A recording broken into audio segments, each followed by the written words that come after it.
And the microphone is on. Welcome everyone. I'm your host, DrFox2000, and you're watching VolcanoX live stream. A good evening to everyone. It is Friday, April the 21st of 2023. And thank you, Sue, for being able to hear me. And thanks, Canada's country, and Sasha as well. All awesome. Thank you, Herbie and Fluffy. And anyway, welcome everyone. And been looking for interesting stuff around our wonderful world of volcanoes. And you know, it's slim pickings at times. It really is. We've had all kinds of things going on. Popocatépetl is working really hard. Hopefully it will behave. Let's see, I'm trying to bring up some other stuff here for myself in the background. Hopefully it won't kill my computer. No, we're okay, I think. Anyway, yeah, hang in there, guys. Hang in there for a second. Bit rates are really dropped for some reason. Trying to bring something else up here, and it does this all the time. When I don't open a certain page up there, it goes wacky on me. And it wants to use all of the stuff. Yeah, give it a second. It should clear, and buffering should go away. We hope. For some reason, things aren't working here. Boy, oh boy. Give it a second. It will get better. Buffering, great. Alright. Well, maybe it won't. Okay, my just went sky high. My CPU just revved up like crazy. I'm not sure exactly what the heck it's doing, so we're going to try something else here. Bear with me, guys. Bear with me. And there we go. I think we got things working here now. Hopefully that's okay. Can you guys all hear me now? I hope. Stuttering here. Okay, technology can be such a pain. It can. I hope it's all working now. Reload, fix it here. Alright, good stuff. Glad that is working. And I was trying to locate some other streams here, and I was unable to find them. Alright, so you're okay with my audio now? I hope we should be alright. I see the bit rates are back to where they should be. Okay, since Tom and Pepper were first, here we go. Tom and Pepper get the cookies and the bones today. So congratulations to Tom and Pepper. And we should be alright with the stream now. I should have reloaded that prior to the stream and not had this happen, unfortunately. We need lava. Yes, Tanto, I totally agree. I was actually trying to find that link for the stream that Jan Arts mentioned about Volcano. And I do have the INGV link open for Volcano, and don't see any activity there whatsoever, so that is okay. Let's see, what else we got? We'll start by saying hello to everyone, I guess, and welcome to all of you. Gonna try to keep this doing alright. Pepper shares the bone. Awesome. What about the cookies, Tom? Huh? Tom's not sharing the cookies, though. Anyway, welcome to Tom and Pepper, of course, and then Sasha is in the house. Tanto is here, Hermione and Fluffy. And of course, Sarah Miles, Kananaskis Country. Henry Nelson, Sue is here. One Fish 26 on board. Did I say Henry Nelson? Sarah Miles is here. Sasha calling the Geek Squad. No, don't call them. Let's see. Who else we got? Tanto is on board. Bonjour, Tanto. Let's see. Who else we got? Scrolling up here, looking for other names in between everything.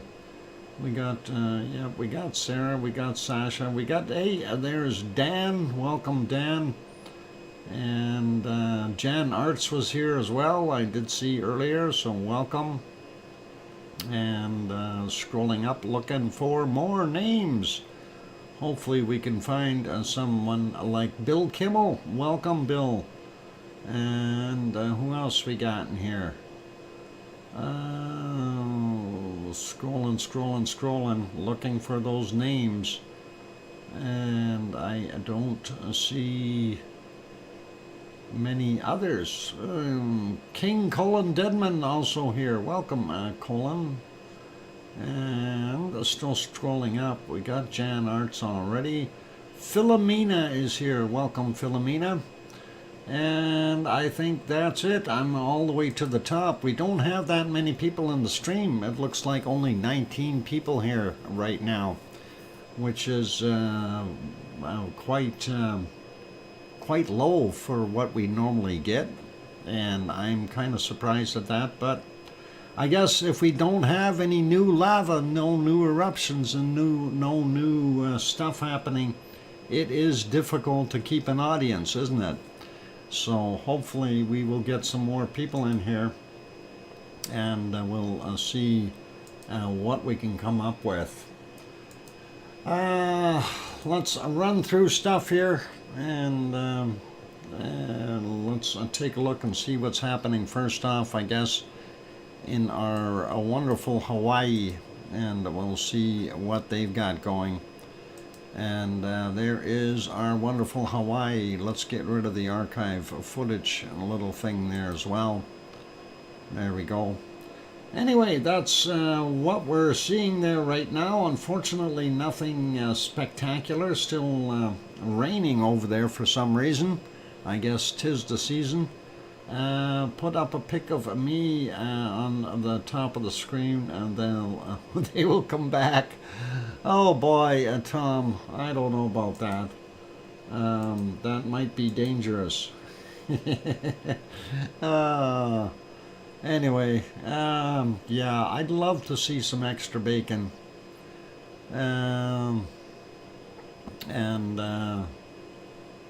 Yeah, actually, Tanto, that's right, but it's bonsoir, and good to have you here anyway. Let's see, what can we get at? Oh, I said hi to everyone except for our wonderful moderators. Welcome to Arizona Snowman, to Piggy, and C&D Boy, Gary 24/7 Live, VZ Skies, possibly, as well as Lucas Snow and at Joseph Fields, Texas, and possibly others like Mona Lisa Smiles. So welcome, moderators. Appreciate you guys being in here or in the background. It's all awesome. And let's get at looking at other things real quick. A review of what's going on there at Helima Crater. Other than rain coming down, this is the current shot of that southeast lava pond. Really nothing new. Central lava pond right over there, or central vent. Really nothing happening there either. B1 camera, take a quick look at that. Going to refresh it. There's the current shot from today. Really nothing exciting there either, so we can kind of leave it. Still keeping an eye on what's going on though, because we want to see if this thing is going to collapse or reignite or do something. Going to refresh the thermal shot here real quick. And again, we don't see anything new, no new hot spots or anything. We still see our little old one down here. Yeah, Sarah, it might take that to get it going. I have no idea what to do with it. Anyway, let's see. We'll put that back on here, make this guy smaller, and we will go to Iceland and take a look and see if we can see anything nice at Iceland.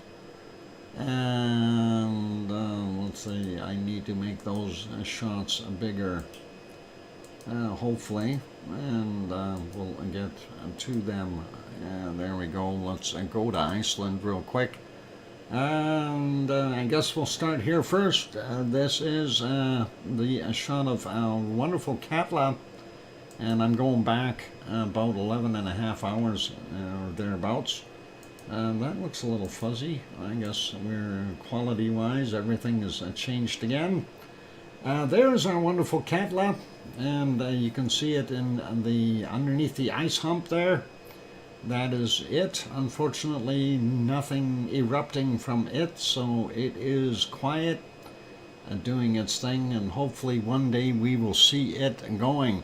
Storm Chaser 1211, welcome. I'm glad to have you on board. And Sharon Stewart is also here. Good to see you. And I hear you, Sharon Stewart. Oh, anyway. Nice looking shot there with the blue skies and everything. They did get some clouds going through a little bit later. As you can see, there they are, those wonderful rain clouds, and doing their thing. And it got worse as the day went by. You can see it popping out rain, but still sunny up here in the viewing area, which is really nice for those guys. So all awesome. And we'll make that one smaller, go to our next one since we're going through them backwards today. And let's see, make sure that is in 1080p there. That is better.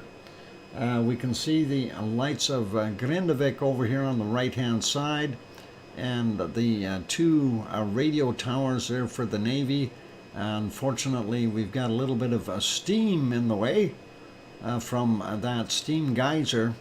And I'm noticing we're still seeing a little bit of light there, which is really nice. The days are getting longer in our wonderful Iceland. Let's go back about 10 hours and have a look at what the day looked like there. And that is pretty awesome. And yes, we can see that other vent back there today. Really nice to see that. Kevin Haynes on board. Welcome, Kevin. Anyway, we've got two definite steam vents happening. The third one up front here is not producing a lot of steam. It's almost like nothing anymore. Since this one started, this one is almost completely dead.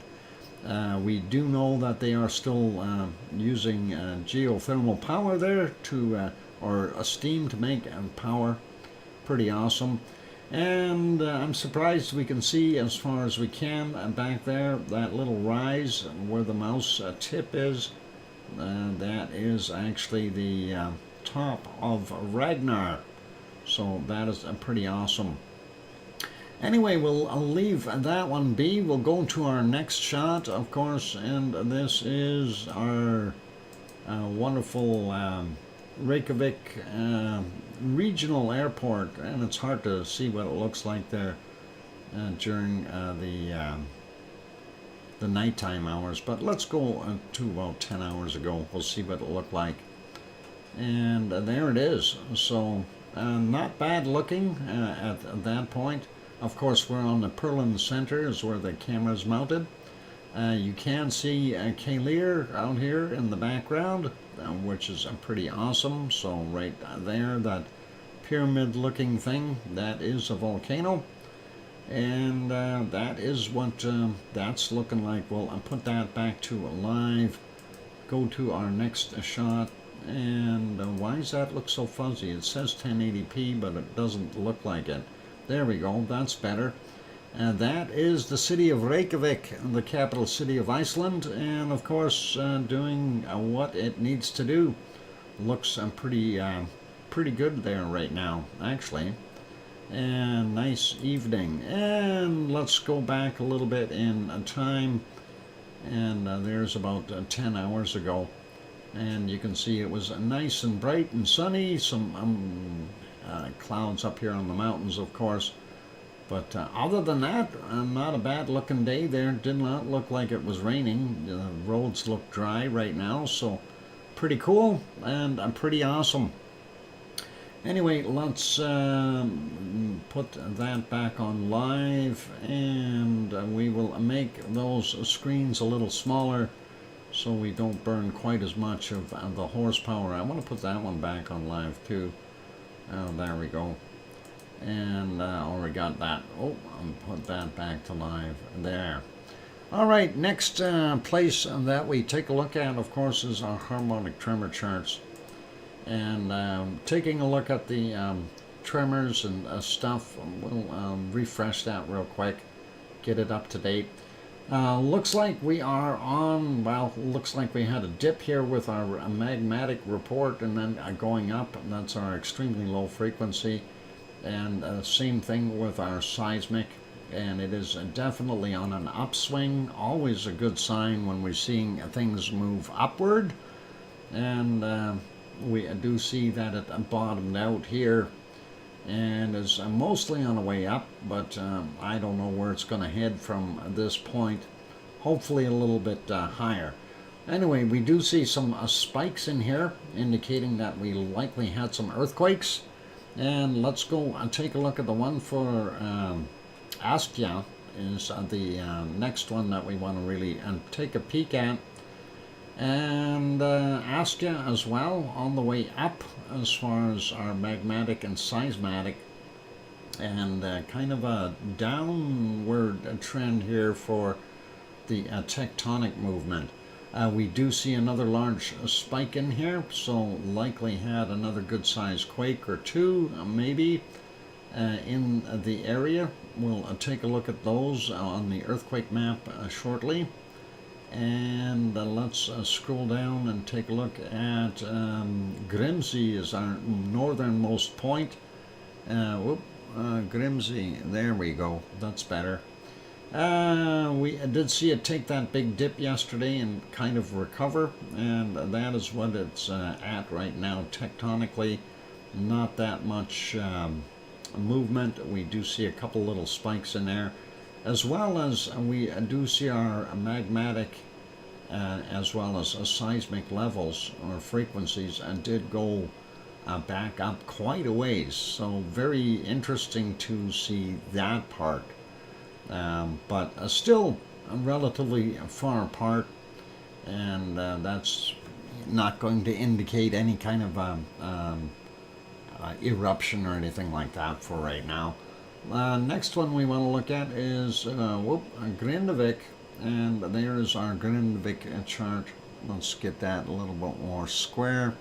Again, same kind of dip as the one for Ragnar, and we do see things popping back up, and looks like they had a little bit more of some shaking going on in between here, just right around noon or just shortly thereafter. So something is up. We'll have to take a look. Of course, Grindavik is to the southwest of Ragnar, and we'll take a look at the one for Kristevik, which is to the northeast, and that will likely be very close to the same. So let's take a look for that one. There is Kristevik, and yes, it dipped down, went back up on the magmatic frequencies, seismic frequencies showing about the same rise, and a little bit more action there as far as our tectonic movement, at least on the frequencies here. That's what we're seeing. So interesting, but again, nothing that's going to indicate that we're going to have any imminent eruption, unfortunately, and it is one of those things. Let's see, where else? Well, I don't need to look at any of the other ones right now, but I'm going to try to get it back to Fragile Fjell. There we go. So I have it where I know where it is. Let's go to our earthquakes. And as you can see, 64 earthquakes there in Iceland over the last 24 hours. And yeah, we're not seeing any real swarms other than we've got a few stacked together up here by Grimsey, and maybe a few around our wonderful Askja and Herdebreit. Let's start down here though on the peninsula area, actually out in the water. And this one is a 1.94, 10 kilometers down from 1418. And next one is a 1.65, 10 kilometers down from 1419. Next one is from 1403, a 1.89, 10 kilometers down as well. And the 1.55, 10 clicks down from 1415. So all in that same time period, but doing their thing, not that much going on. Anyway, real quick, this is Keflavik Airport, Keflavik, Reykjanesbær, Jarvik, and of course you see Grindavik down there. There's the two radio towers that we looked at earlier, and just up from there is where the Blue Lagoon is, as well as the power plant. And that is what we've got going on. Let's take a look and see. 0.76, 6.1 kilometers down from 1243 for that guy. There's our outline for our Fagradalsfjall area. And we do have one quake in there. And just to show you, this is where Ragnar is located. And that's the Siggy Fisher. This 0.81 is 11 kilometers down at 6:37 a.m. Kind of makes you wonder why they've been so deep. So very, very cool. Yeah, Jan Arts, you put that one down again. Is that Volcano one, is that on YouTube, Jan, or is that on some other site? Just wondering, Jan. Because a Volcano, as far as I could tell, was not doing anything. I do have the Volcano stream open from INGV, and it's not showing anything. So you know, they're neither on either one. The image looks pretty dark and black as far as the what we're seeing there, and the thermal is also not showing anything. So I'm wondering if you can let me know, is that on YouTube, or is that on one of the other sites? Anyway, over here by Krusevik, we have got a 0.77, 4.6 kilometers down, 2:12 in the morning, and at 8:10 we had a 0.49, 7.1 kilometers down for that guy. Next one is a 0.82, 7.3 kilometers down, and that is from 12:39. So those are the quakes just right close to everything there, to our business end, if you will. We go a little bit further out here. We see from 11:44 we had a 1.14, 4.7 kilometers down. Next one is from 11:47, 0.54, and that is 4.8 kilometers down. Then we've got a 0 down here, 5.2 clicks down, and that was at 17:01. Moving over a little further, a 0.25, and that came in at 3:04 a.m. and 3.6 kilometers down. Next one is a 0.19, 6.3 kilometers down from 13:37. And we will go take a look at this one up here first, so we don't forget him. A 1.62, 6.8 kilometers down from 5:37 this morning. Kind of a odd place to see a quake, but hey, they happen up there as well. Down here, we've got 3 in total. Eyjafjallajökull has got 0.19. 455 meters down, and that is from 8:43 a.m. Next is a 0.9, 756 meters down from 10:32 over at Katla. The next one is this one from 7:13, and that's 1.36, 135 meters down, likely ice movement. So that's what we've got there. Moving over a little bit, we see a 0.86 down here, 135 meters down, 50 minutes after midnight. Same thing, could be ice movement. Grimsvatn right there, we got three little ones. 0.71, 149 meters down from 7:04 a.m. Next is from also 7:04, 0.71, and did we get the same one? This is a 0.6, oh, that's the problem. 2.6 kilometers down, 7:04, there we go. And this one is from 1:56 a.m., a 1.61, 3.7 kilometers down. Let's grab this one here. 0.41, 8 kilometers down from 10:23. And looking at this guy here, and that's 1.4, 8.2 kilometers down from 16:47. Now looking at Askia, we've got a few quakes there. Let's take a look at the 0.35 first. 4.1 kilometers down, 15:23. Next one is a 2 in magnitude, 6:16 a.m. 3.1 kilometers down for that guy. A 0, 4.9 clicks down from 21:20. 0.2, 5.2 kilometers down from 22:52, and a 1 in magnitude, 5.4 kilometers down from 1900. And let's grab this guy, a small one, 0.38, 1.7 kilometers down, 4:11 a.m. And over here, south of Herdebreit, we've got a bunch of little ones. We'll take a quick look. Thanks, Tom, for the 5-minute warning. 21:58 was the time on this 0.5, 12.4 kilometers down. Next one is a 1.3, and that is a 4.5 kilometers down from 21:32. Next one is a 0.9, 4.7 clicks down from 21:10. Then we've got a 0.7, 9.3 kilometers down, 22:24. 0.4 from 10:38 a.m.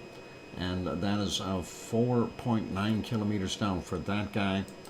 And a 0.51, 4.9 kilometers down as well from 12:17. And the last one there, a 0.06, very small, 4.3 kilometers down at 12:15. So that's what we've got happening there. Moving up a little bit more, we see a 0.61, and that is a 14.1 clicks down, 11:28 a.m. 0.24, 1.6 kilometers down from 12:08. Then we've got a 0.58 in magnitude, 4.6 kilometers down, 47 minutes after midnight for that guy. Moving up a little bit, let's grab these three here first. 1.2, 5.1 kilometers down, 19:37 is the time on that. Another 1.2, 4.6 kilometers down from 20:35. And from 2015 we had a 0.6, 5.2 kilometers down. Let's get these other stragglers here. 1.53, 10 kilometers down from 5:19. Next is a 0.59, 10.1 kilometers down, 7:44 a.m. 0.92, 10 kilometers down, 50 minutes after midnight. Let's grab this guy. 3:17 a.m. 1.09, 8.3 kilometers down. The other one here, 1.2, 600 meters down from 1948. And let's do this little pile here first, 4 of them. And that is 1.4, 8.3 clicks down, 1748. Next one is a 1.6, 6 kilometers down from 1744. Another 0.6 from 8.6 clicks down from 1105. And then from 1310 we had a 1.2, also 10 kilometers down. Now let's go see what this stuff is beside. There's Grimsey. And we'll start out with these two up on the top here. 1.87, 10 kilometers down, 1431.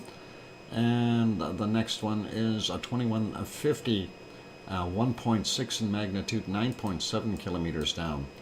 And we got another 1.6, 15 kilometers down from 1544. A 1.5, 6.1 kilometers down from 732. And let's zoom in a little bit more and break those up so we can get them all. 1.04, 10 kilometers down from 1227. 1.4, 10 kilometers down from 1155. 1.15, 10 kilometers down from 1242. 2.09, and that is 10 kilometers down from 1300. And next one is a 1.34 in magnitude, 10 kilometers down from 732. And a 1.5, 6.8 clicks down from 1155. So that is our quakes there for Iceland today. And really nothing very shallow or indicating any kind of uplift or movement or anything like that that we're going to have to worry about or be afraid of. I think my chat has stopped again. Somebody type something. something, anything. That way I can see the clock or the timestamp on there. Anyway, that's it for Iceland. There we go. 5:29. Yep, just about break time. Something. There you go, Kevin. That is excellent. Thank you. Anyway, going to take a little bit of a break for those good people who are here. If you're enjoying the show, please do hit the like button. Also, if you haven't subscribed yet, consider subscribing. We do have a daily show, and of course, if our moderators type in VolcanoX, that'll bring up the times of the show. If there is a moderator available, maybe not. VolcanoX, and then we'll type that in ourselves. All right, and we'll get that on there so you can see when the stream is on. Remember, tomorrow is Saturday, so stream will start early. And on that note, it is time for me to take a little bit of a break, and I will be back in 5, 6, or 7 minutes. And we'll put you over to the canned lava unless I see something happening elsewhere, and we'll be happy to turn other things on if we happen to see something like at Volcano or someplace erupting. It would be really nice to see that. I'm always checking in between time here, guys, so even when I'm on a break, I do that. Anyway, I'll be back. Don't go away. Keep smiling. Chat or something. Do something in the stream. Make me think there's people there. Anyway, I'll be back. Don't go away. Thanks.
there we go. That microphone is back on. Hopefully there's still people awake with all that snoring going on there, Mr. Henry.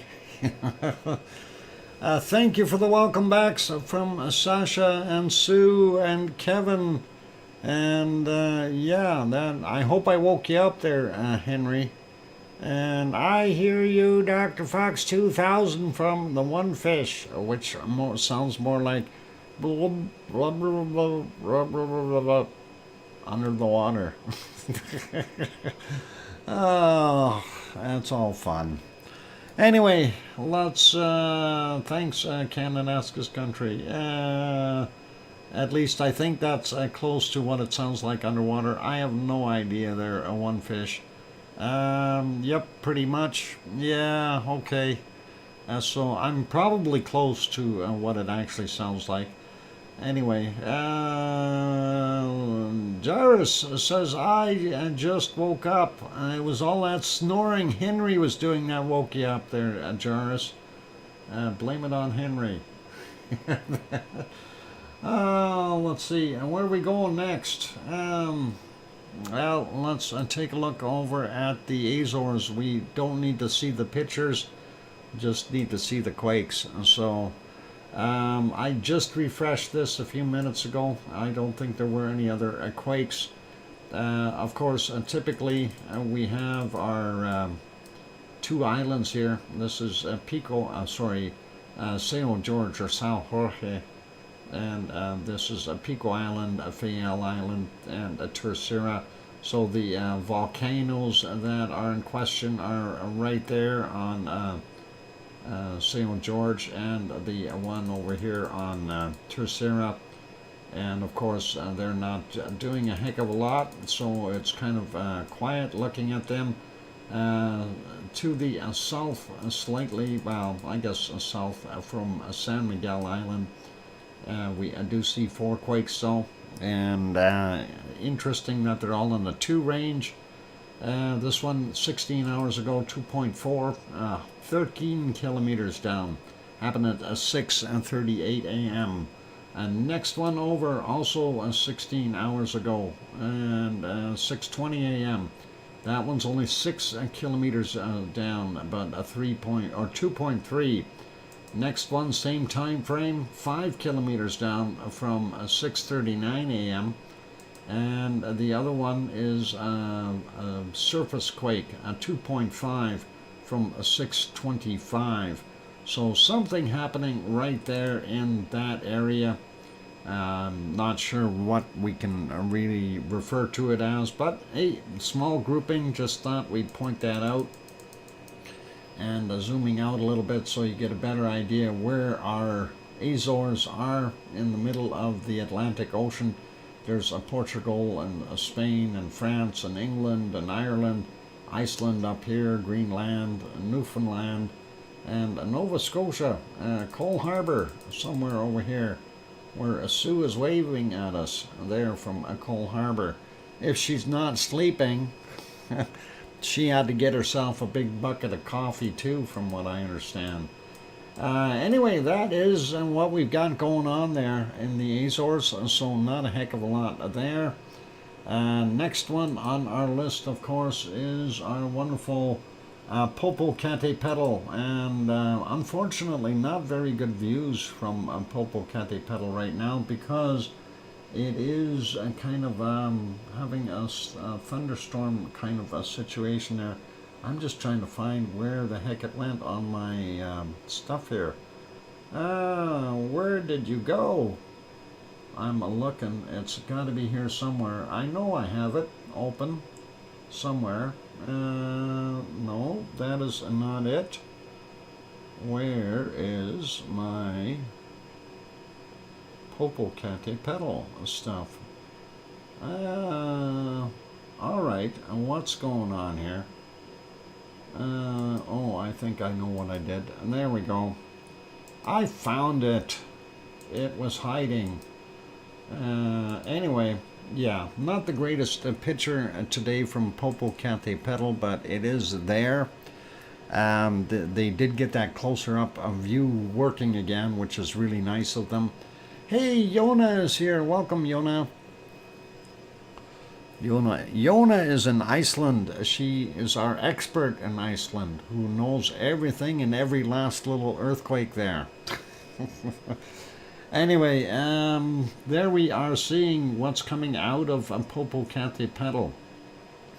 And I have to add, Popocatépetl was doing a pretty bang-up job of throwing out a lot of ash earlier today as well. This is the scene from, what is it, 16, so 5:16 p.m. If we go back a little bit more, we did see more and more and more coming out, and I know the clouds are in the way, but there you can see the pluming at 4:34, and even earlier than that, before the clouds really moved in. This thing is just producing a heck of a lot of SO2 and a heck of a lot of ash. There you can see it pluming out. This is at 3:32 their time, and it just kept on going. If we continue on just moving ahead 5 seconds at a time, you can see how badly that ash plume is coming out of there. Blah David, welcome, Mr. Blah. Anyway, from earlier we had more and more and more of that stuff coming out. I did mention it earlier in the other stream that it was very busy, and there's another shot of more plumage from 1453, and you can see it's heavy stuff coming out of there. So a lot of off-gassing today, a lot of tephra being thrown out. This is from what is it, 2 o'clock in the afternoon. Let's see if we can go back a little bit more here. This is from 1:16. So basically this thing has been almost non-stop with the amount of ash and tephra and debris, whatever is coming out of there. It's just continuing and doing its thing. So as I've mentioned before, it's like the last little while here, as we've been watching it, it's stepping up the pace. And today is a good example of just about continuous output of ash clouds, and really kind of weird to see that. It is definitely stepping up its action. If we go back further in time here, earlier this morning, it wasn't quite as bad this morning, but it did continue to do its thing. This is 11:30. They did just get this camera up and running, so we don't get to see too much here. It only goes back about 6.5 hours. But the clouds around there were kind of horrendous as well. The visibility, of course, is poor, to say the least. But at least we can see it. At least we know it's there, and we know it is continuing to throw out that wonderful material. If we look at the other cameras, harder to see because they're a little bit further back, so the cloud will affect it more. I'm just trying to find a decent shot here where we can see a lot of that plumage going up, but I think the clouds in this shot really mess it up. Let's see if we can find a decent spot here to show. Yeah, I don't think it's going to work too well. You can see it there. This is the one from 1240. You can see how high it is getting up in the clouds. The very dark material right beside the white, light, fluffy clouds up there. So definitely doing its thing. And I'm hoping that we will see more come out of Popocatépetl in the next few days here. Definitely would be awesome to see it throwing out more lava. Next one, of course, is our wonderful Fuego, and we are getting near sunset time, and we see it's not doing too good right now with weather conditions either.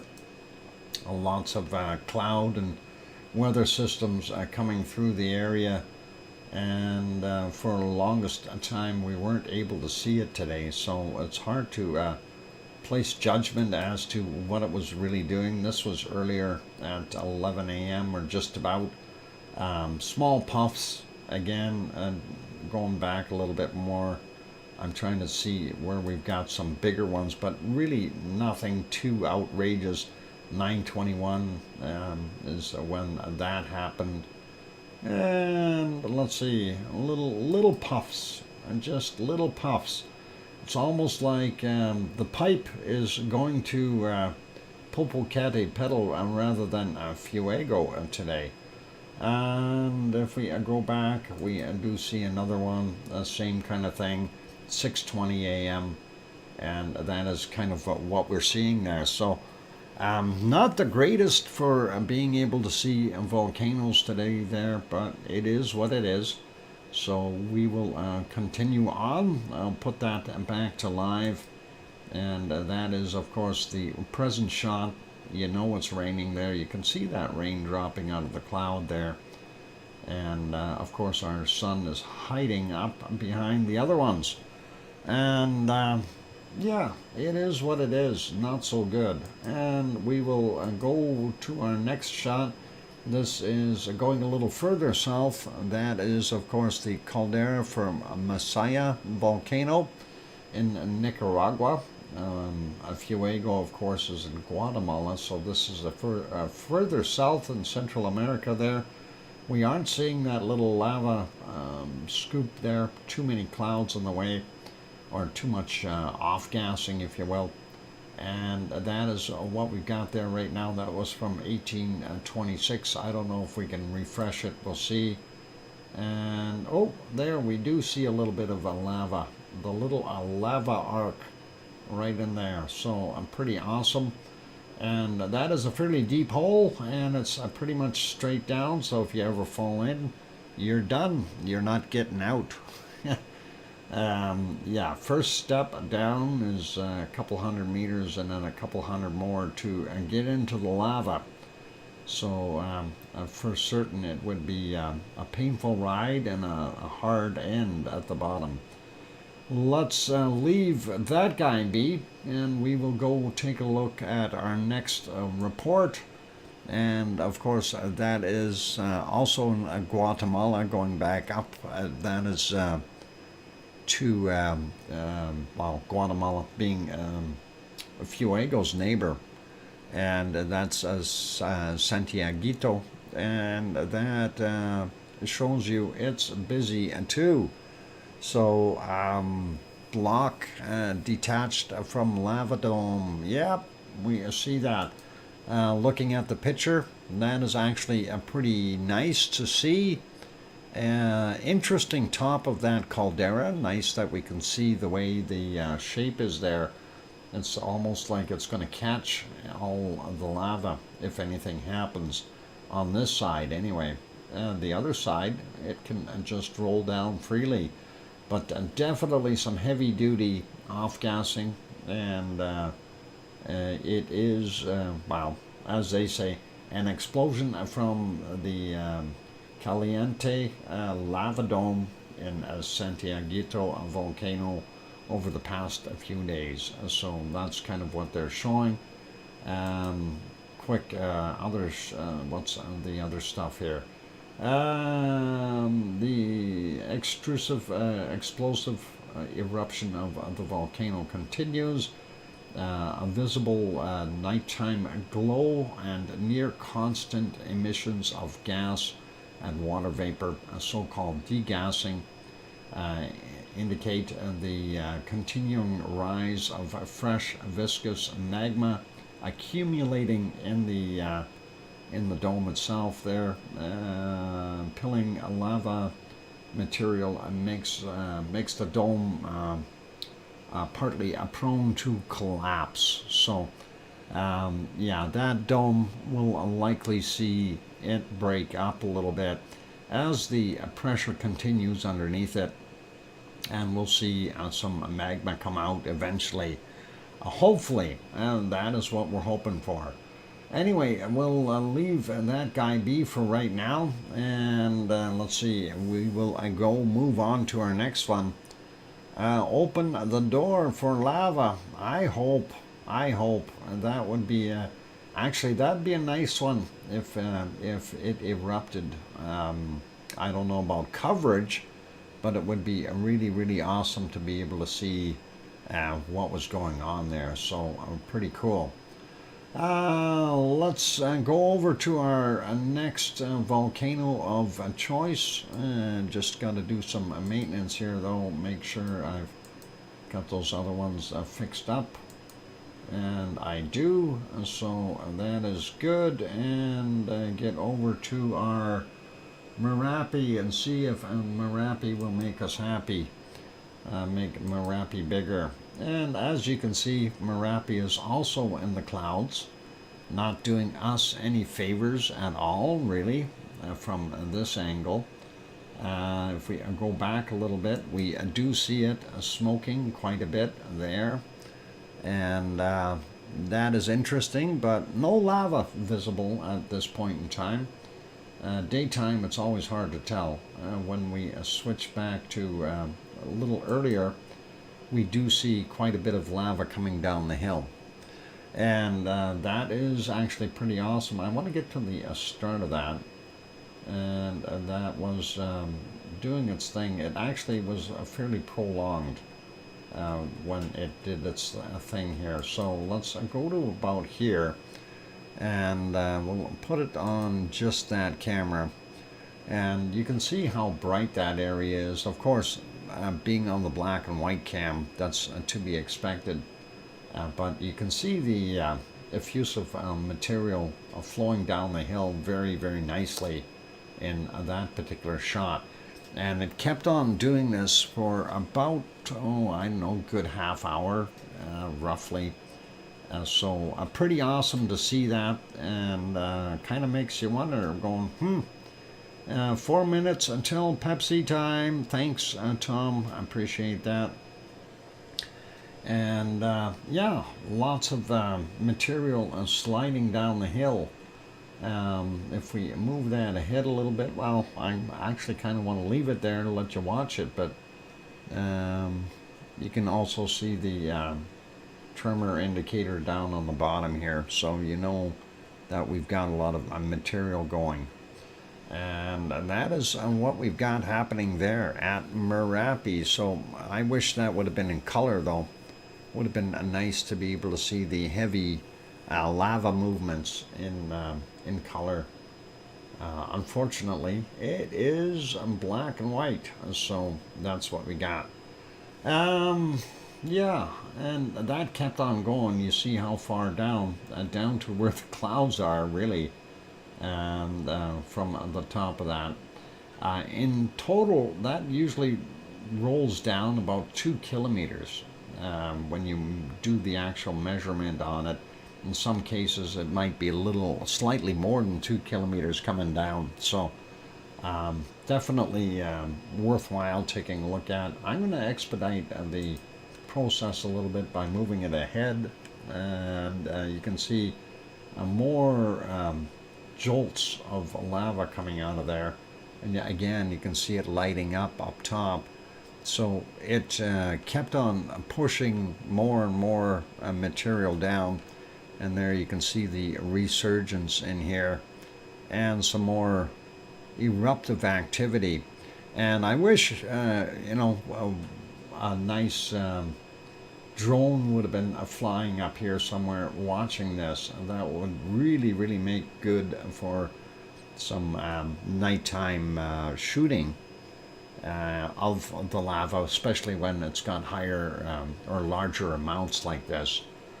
So that would have been nice, but that is what it is. We don't get to see that part, unfortunately. Let's see what else we got happening. more lava from this guy.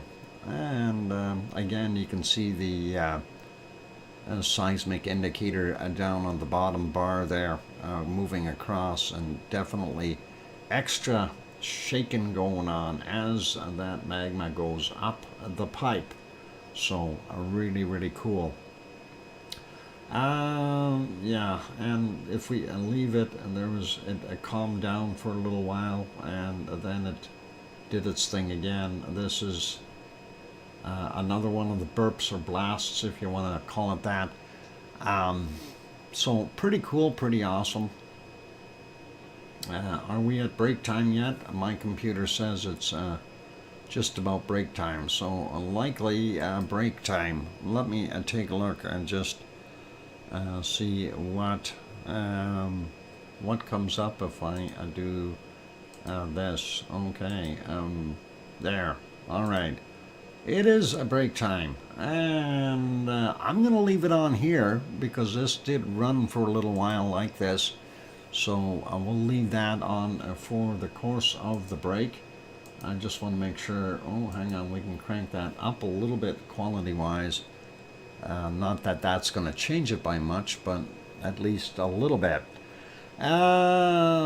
Bacon next. Bacon seeds are next, yes. And then the secret volcano of the day.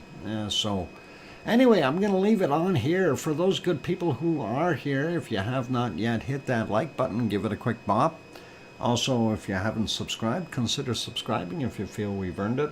And on that friendly note, I'm your host, DrFox2000, here in Edmonton, Alberta, Canada. And I will be taking a break for about 5 or 6 or 7 minutes, and then we'll come back with a wonderful bacon seeds. And that'll be good. Hey, One Fish 26 has got 2 submarines. Did Wonky Donkey give you one of those? Or is he still trying to figure out the difference between M and much? Anyway, we'll leave that here. I will be back in a few minutes. Don't go away.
go. Microphone is back on. Welcome back, everyone. I'm your host, DrFox2000, and you're watching VolcanoX live stream. Of course, right now on the screen is Merapi from 4:54 a.m. their time, and as you can see, it is continuing to throw out a bunch of lava. It's unfortunate it's in black and white, but hey, we gotta live with what we got. Thank you for the welcome backs from Sue and Sasha and Kevin, and I hear you, DrFox2000 from Sharon Stewart.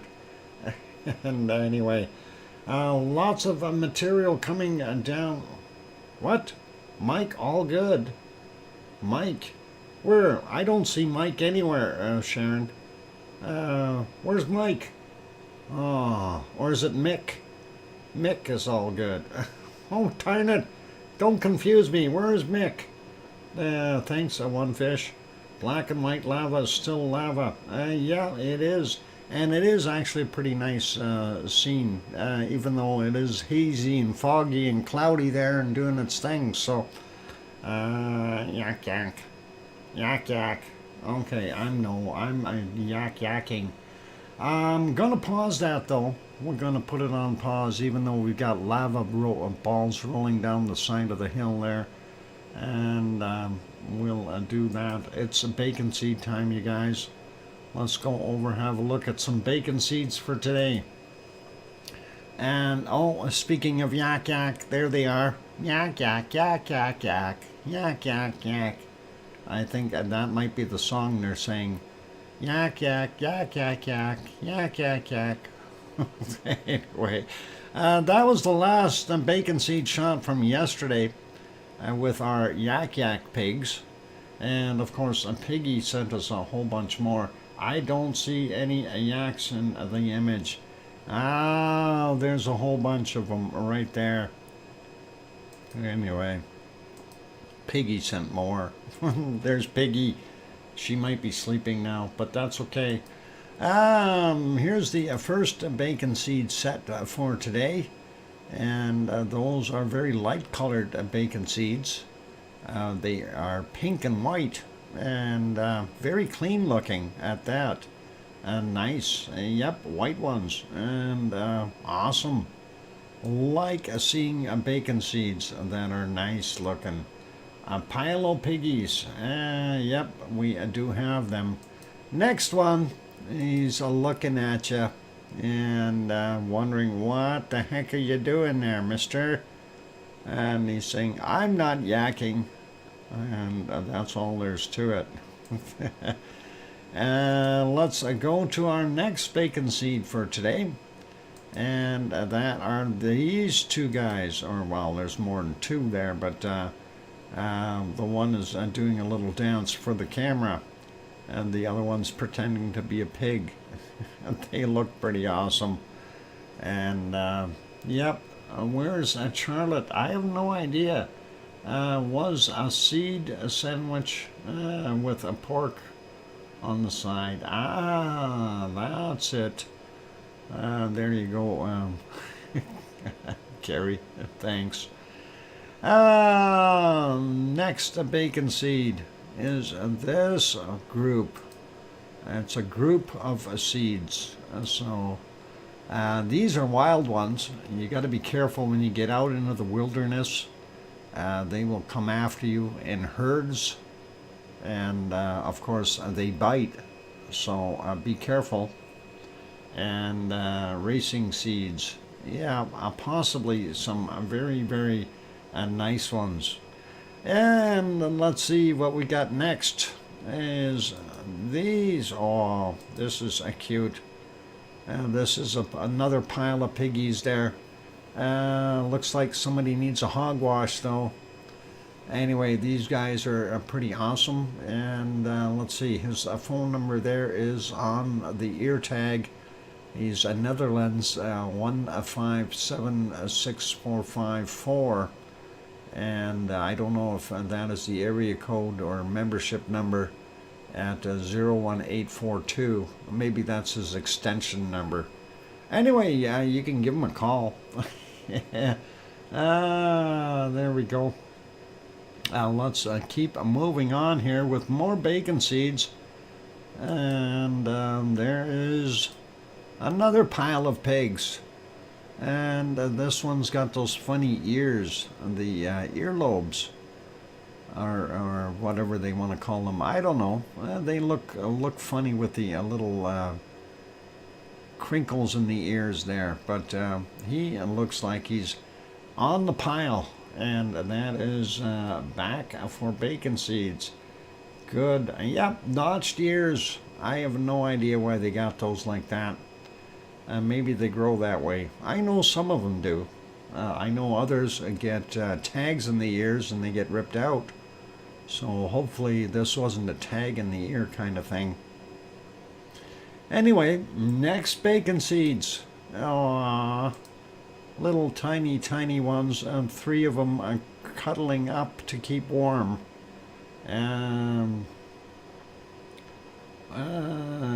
What a self-leveling tripod.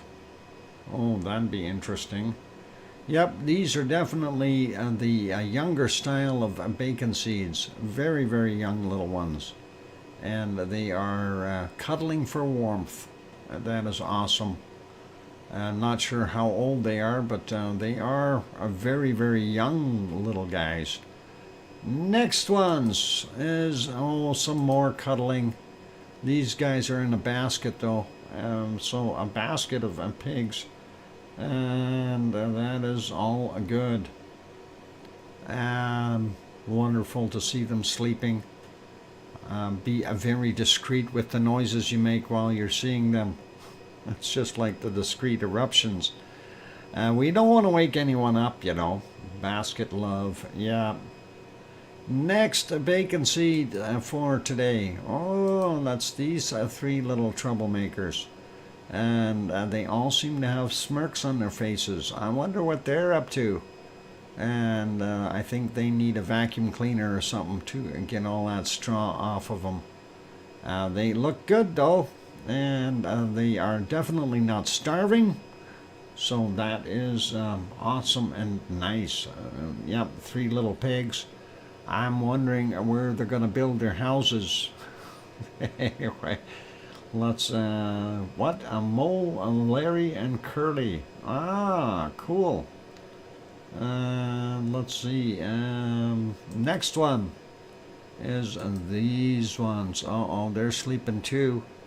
In the straw as well. These are more like Dalmatians though. So pretty awesome. And a lovely looking batch of bacon seeds. Chico. Okay. That is a kind of a nice, I guess it's a tough day, and the photographer caught these all while they're sleeping. And our last bacon seed for today is this guy, and he is not sleeping. He's looking right at you. He's a special pig. He's from Vulcan. He's got very pointy ears. I like that shot. He's got fuzzy hair too, big eyelashes, or eyebrows I should say. Very cool. What, there is no Santa Claus? Oh yeah, sure. What? Doesn't like snoring. Yeah, we don't like snoring. Anyway, that's our bacon seeds for today, you guys. Thank you, Piggy, for sending those in. Those are awesome as usual, and thank you for your efforts. I really do appreciate that. And now it is time for our secret volcano, since I'm remembering it today. So let's stop this lava. We'll stop that somehow. There we go. And we'll turn on the picture of the secret volcano. And that is this footage. Let's get rid of archived footage at the bottom. And yeah, it's a very nice looking shot. And be careful, because I know that kind of looks like fuego, but it's not. Snicker. Anyway, that is a pretty cool. Yeah, nice lightning in there. Fuego doesn't typically do that. Not enough moisture. And I don't know if you ever noticed, but it's not those really tall stratovolcanoes that put lightning out. It's usually the shorter ones. Yes, EC, if we see you, you know exactly which one it is. Uh-huh. I know, I know. As soon as I seen this one, I knew which one it was too. I didn't even have to read the inscription. And anyway, so far we had no guesses. Well, come on, somebody guess. It's not Sakurajima there, Kevin. Sorry. It has a question mark in it. Yeah, it's a question mark. You got it. Hints. Okay, I will give you a hint. It's in the Ring of Fire. There's your first hint. That'll leave you with most of them. I know that's not a very good hint. Sasha, it's not always warm there. Need a second hint? Okay. It likes to erupt. It really hasn't erupted hard for the last little while, but it likes to erupt. Let's see, what else can we give you for a real hint? I wonder what we can give you for a hint that is not going to blow it away. Let's see. All right, I'm gonna say a southern hemisphere. So it's in the southern hemisphere. That'll be a fair hint. It's the Ring of Fire and the southern hemisphere. That still leaves a lot of volcanoes out there, and that is pretty cool. And let's see. Okay, well, I can't tell you that, Tom. That's like giving it away.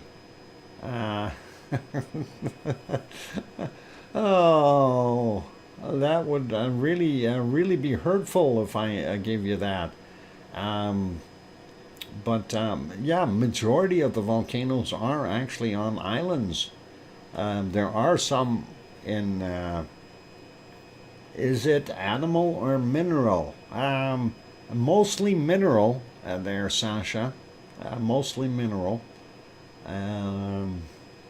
Let's narrow it down since people are having a hard time with this. Remember what I said before about the volcanoes that produce lightning are usually lower down, right? So is it hot or cold? Well, when it's erupting, it's really hot, but it could be a relatively no, it's not Barren Island volcano. Grandma B throws in a one-member gift certificate there. Thank you, Grandma B. That's very kind of you. Grandma B. And Johnny Gonzalez got it. Congratulations, and Johnny. Grandma B gifted one membership. Very kind. Thank you, Grandma B. And congratulations, and Johnny. Let's see. What else can I give you for hints? All right. I know you guys are making. I thought this would be a real slam dunker here. That this would be guessed right away, and I'm surprised at you guys. It's a volcano we mention every day, every stream. No, it's not Merapi. No, it's not White Isle Volcano. No. Okay, I'm gonna have to get a little bit more close to what it is. It is in Indonesia. I know you have 174 choices for Indonesian volcanoes. That's how many there are in Indonesia, 174. So it's one of the 174. Oh, there you go. It's well, I know Kevin meant Krakatoa, but not Krakatoa. Krakatoa is what it is. I'm going to award it to Kevin, even though Sasha is the one who spelt it correctly. So actually, I'll give them both some cookies. So Kevin and Sasha. And since Krakatoa, kind of the same guy, but son of Krakatoa. There we go. And yep, there we go. So yeah, it is a Krakatoa, son of a Krakatoa. And congratulations to both of you, and glad that somebody finally got the darn thing. And yeah, there are only a few that really put out a lot of lightning, and I am going to just mention those again. Sakurajima is very, very heavy in lightning. Krakatoa or Krakatoa is very heavy in lightning. You can the other ones that are out there. If you get something in La Palma, when you remember Fuego, that was pretty hard too. You see, you guys crack me up. Very funny. Anyway, I thought this one would have been a pretty easy one. Another one that gives off a lot of stuff is Ibu and Dakono.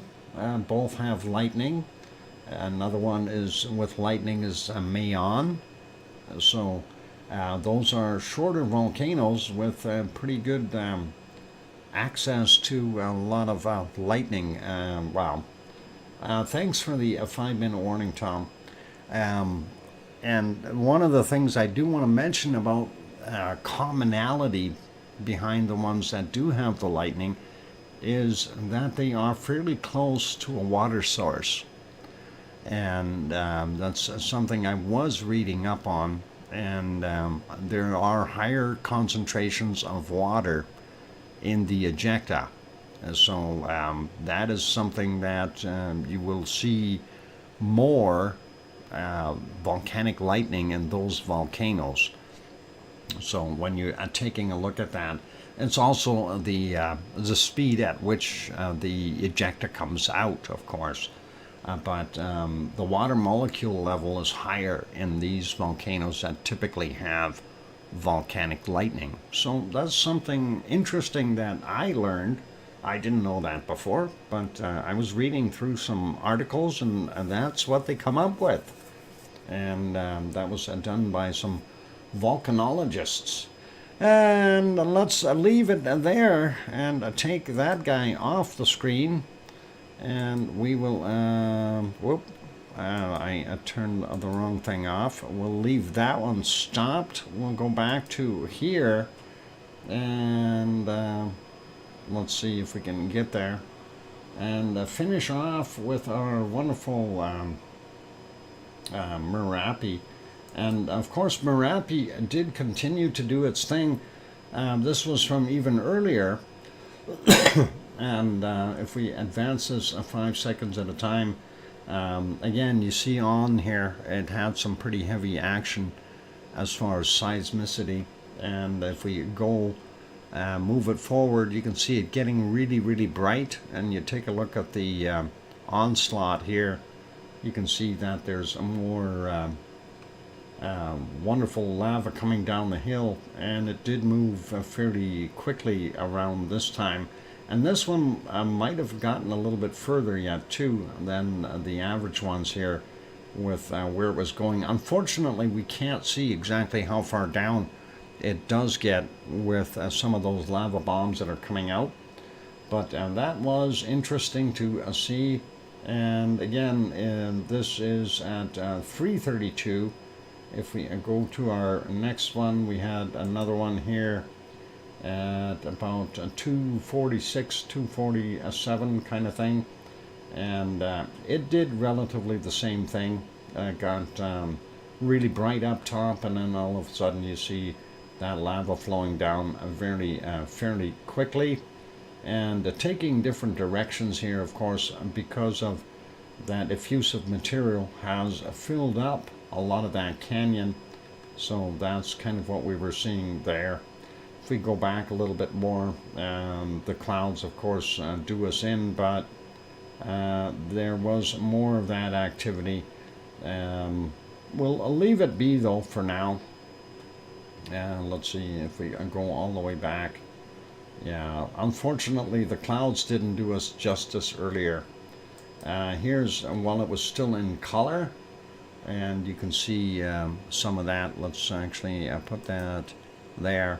You can see the seismicity there on the chart, and then of course it wasn't doing that much earlier. That is at 2029. We'll get to the start of that though. There you can see some more of that material coming down, and then of course when we expedite it we see it flowing fairly nice. So some real bacon, and that is pretty awesome. Anyway, let's leave Merapi be. Let's take a quick peek over at our wonderful Ruapehu. And Ruapehu, unfortunately, well, maybe we won't look at Ruapehu. It's in the clouds, not visible. And what the heck were they looking at? Uh-oh, something was shaking.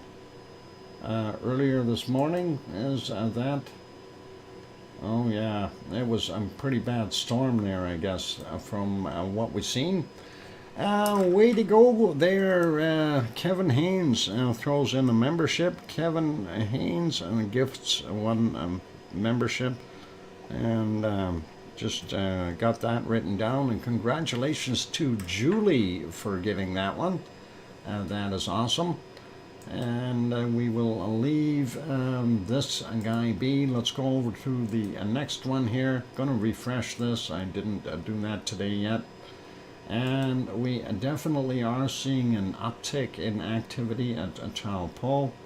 It does look like it just dropped off a little after that uptick, but we're going to see what's going on there when we have a good look at our wonderful earthquakes in the area, and we'll see what Taupo is doing.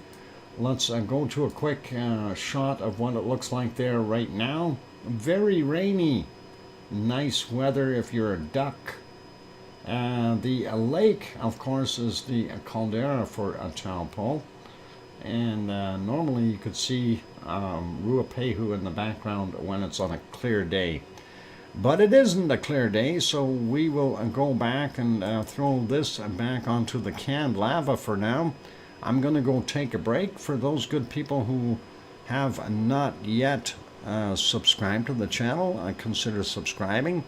Also, if you have not yet hit that like button but you're enjoying the show, please give it a quick bop. That'd be really awesome. On that friendly note, I'm your host, DrFox2000. I will be back in 5, 6, or 7 minutes, and don't go away. Thanks.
microphone is back on. Welcome and welcome back, everyone. I'm your host, DrFox2000. You're watching VolcanoX live stream.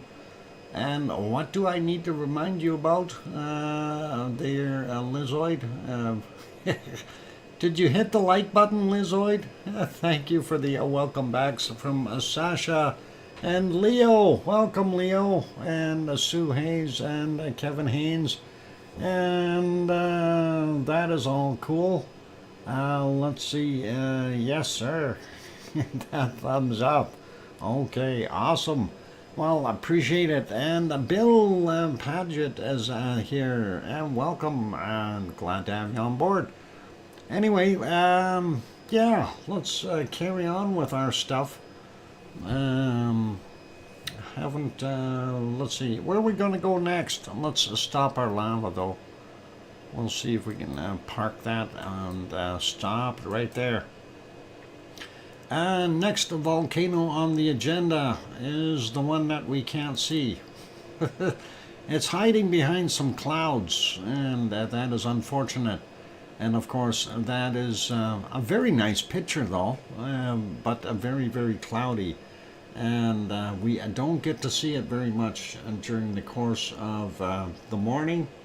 Their morning, of course, it is 7:40 a.m. there, so all the condensation is being burned off by the sun, and of course that creates all kinds of issues for visibility. This was earlier in the morning. You can kind of see the volcano there, and maybe even a portion of a plume up in the top, but not a heck of a lot. If we go back a little bit further, we see another one of those, and this is at 4:48 a.m.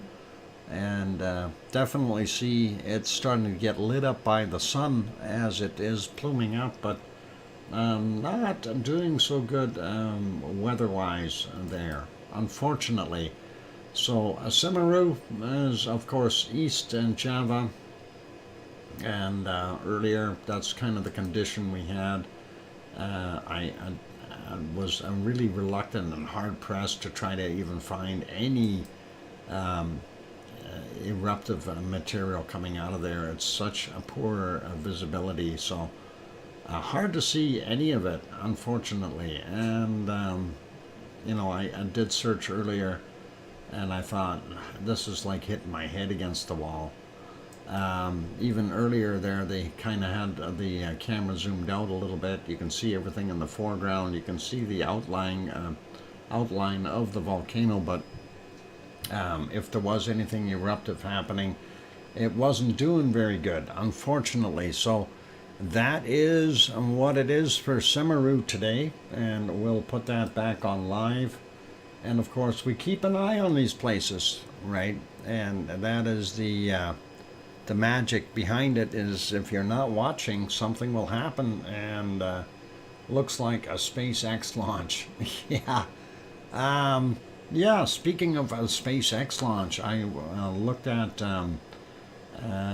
Scott Manley's video today. Scott Manley actually had a very good report on the launch, and they showed the big crater it left down underneath the launch pad, and that crater looks like literally a bomb hit there. It is probably 30 feet deep, 10 meters, if not more. So a lot of that material that came out of there, I mean, it got blown away by the flying concrete all over the place, and it was massive. That's a massive hole underneath there. It burned right through that concrete and blew it all out. I guess they underestimated the veracity and the strength of that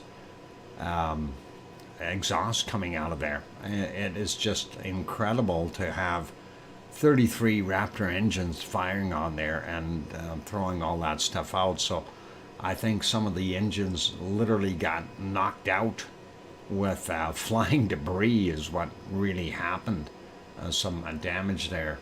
So anyway, let's leave that alone though. But Scott Manley, if you guys aren't familiar with him, he does have a pretty nice shot there of what ended up happening, and a good clear explanation of what ended up happening. So if you guys haven't done that, actually maybe C&D Boy could find the link for that and drop it in here.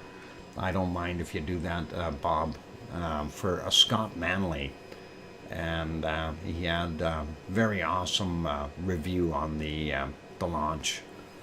Anyway, let's leave Semeru B, and that is East Java, and of course that is what we've got there.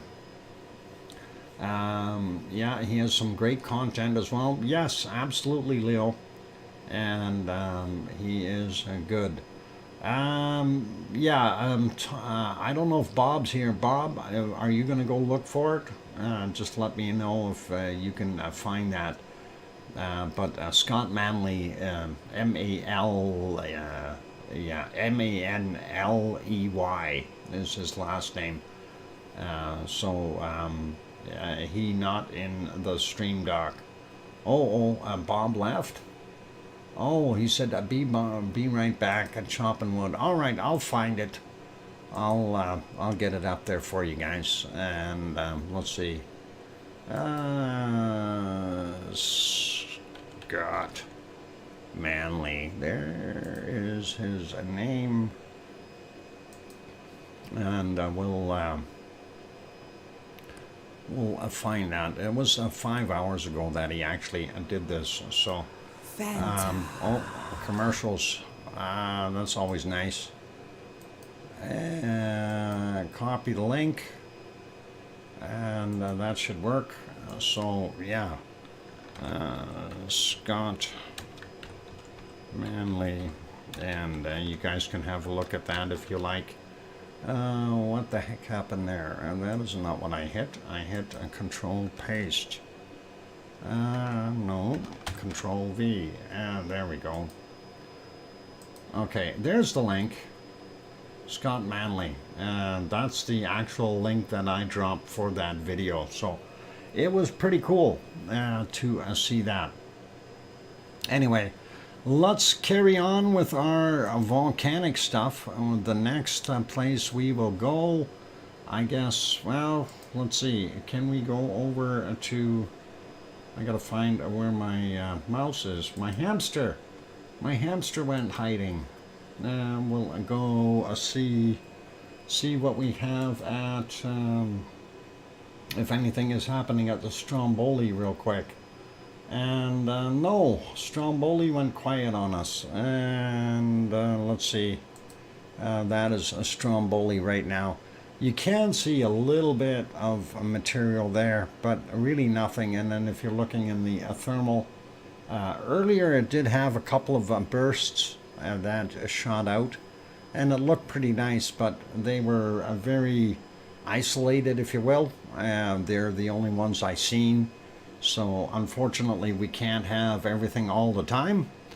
But that is a Stromboli, and let's see, and where shall we go next? Let's take a look and see if we can get over to... no, you don't want to see that, do you? Yeah. Yellowstone National Park. We're gonna go, we'll do Japan in a second. There's what's happening there at Yellowstone, and I am not sure if that is snow and rain combined, or if it's just rain, or what the heck it is, but whatever it is, it's coming down pretty hard. Yeah, there are flakes in there. I think it's a combination of the two though. So that's kind of what we've got going on. And let's see where else we can go. We can have a quick peek at our good friend Mount Etna, since we haven't seen it for a while. We'll go just take a peek. And Mount Etna, of course, hiding in clouds as usual. Still some snow on it, as you can see up on the higher elevations there, and even all the way down here.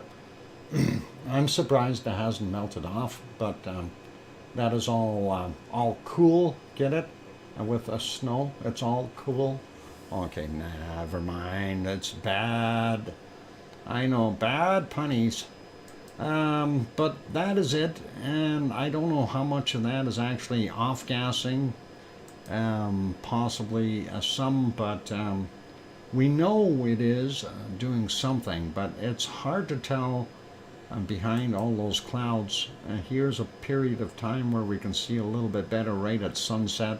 It is silhouetted a bit. We do see smoke emanating from the top of the primary area here, and also some from the back there, probably the southeast cone, and that is kind of what we're seeing there.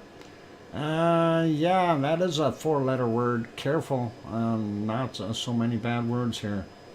Yeah, and if we go here a little bit more, this is about 7 hours and 15 minutes ago, kind of the final sunset shot, if you will, and you can definitely see the off-gassing up top. Unfortunately not erupting, and you can see the billows from behind here as well. So very quiet there. Otherwise, though, nothing major happening. Going to return that to a little view, and we will go over to our wonderful Japan and take a look and see what we've got happening in Japan. We'll make that a little bigger. And why does that look so fuzzy? And that's should be 1080p. It is 1080p. Still looks fuzzy. All right. Yeah, there is Sakurajima, and of course it is one that can produce a lot of volcanic lightning during a good eruption when you've got lava flow coming up and out. So, oh, you want to see the ice cream boat? The ice cream boat left. Sasha, you're too late. The ice cream boat is gone. We'll have to come back and see if it comes back later. But it is there, and we see it running away. The other one should be along any moment, and we'll switch over to it when it does get there. This is, of course, the close-up crater cam, and there you can see it off-gassing from the vent over here on the right-hand side. That one was the one that reactivated not too long ago, I think about a month ago now. And of course the other two primary ones in the caldera there are still looking like they're puffing out material. So definitely still an active volcano, and no questions about that. Let's make that smaller. We'll go over to our next one, and unfortunately very, very poor visibility, and I don't know if we can even report on anything there.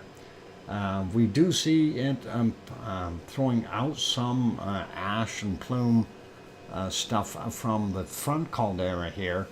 It's hard to tell what this is in the background, if that's actual cloud or not, but we definitely see some material coming up from the front caldera today, which is a little different, but most of it is usually coming from the back one.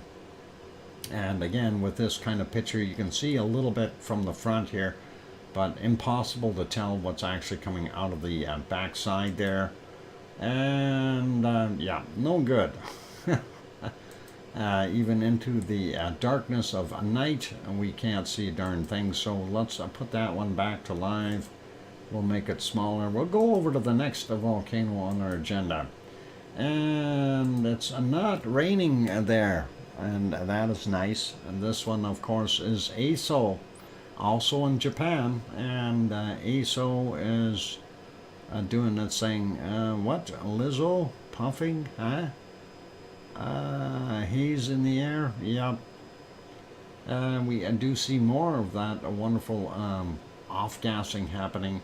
And of course, every time it rains, it refills the water levels in that caldera. and then you get this wonderful steam happening. Thank you, Tom, for the 5-minute warning. And of course, steam, because of the caldera floor being very warm, as well as getting SO2 gas out of there. And it does produce a fair amount of SO2. Unfortunately, I don't have any place to find any numbers of the SO2, how much it's actually emitting per day. So I'll take another hunt for that info, but a lot of it is in Japanese, and I don't speak Japanese, unfortunately. Anyway, going back a little bit earlier, it kind of looked the same, so really nothing too much different there.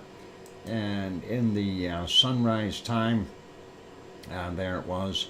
Looked like we had some sprinkles of rain on the actual camera lens there, and it is still off-gassing in the same direction as it is now.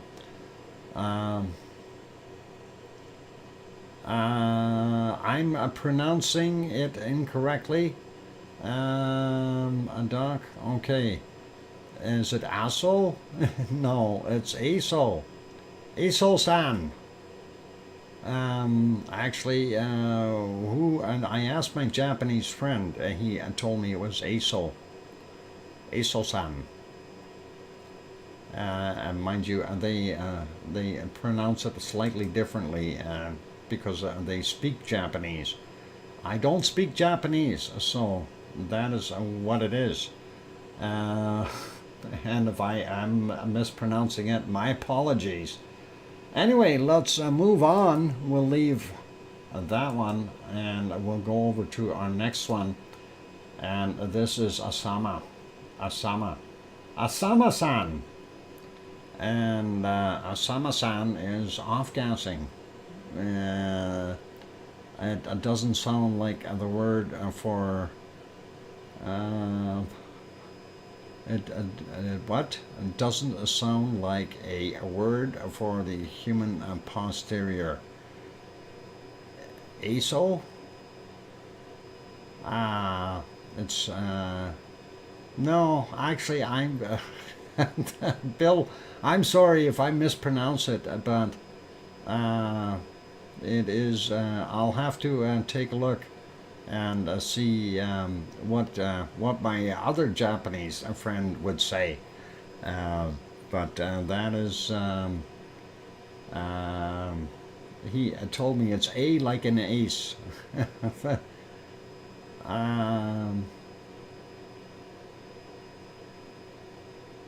Okay, now ISO, that's ISO. That's not Ise. Oh my God, you guys quit giving me a hard time. Asama-san. Asama-san. That is what we've got there. So Asama-san is off-gassing. Let's go back with a little bit more. Next thing you're going to tell me I'm mispronouncing that one too. Oh boy. Anyway, lots of gases are coming off of there, so it is what we've got. So if you have Asama-san and Aso-san off-gassing from their vents, that could get really bad real quick. The combined effort will definitely produce a lot of SO2 and other nasty gases that you likely don't want to smell. Anyway, let's leave Asama-san where it is. Let's go back and see. Hey, there's our ice cream boat. Now you guys can go down and get an ice cream. Don't tell me I am saying what? Google says, yeah, Mona. Hi, Mona Alfano. Yeah, careful with how you spell that. The ice cream boat is there. Go get some ice cream. Never mind the name of it. And what is ice cream in Japanese? How do you say that? And how do you say boat?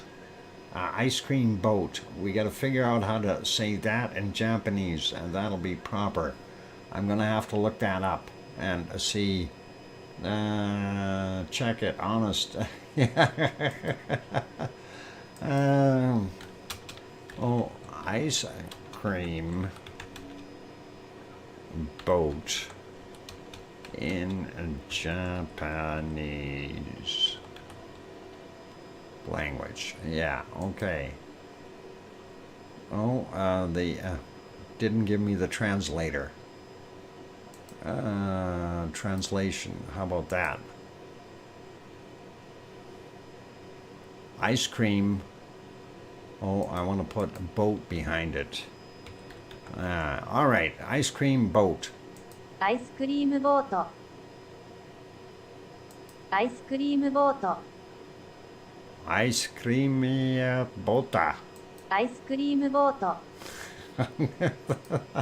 All right, enough fun.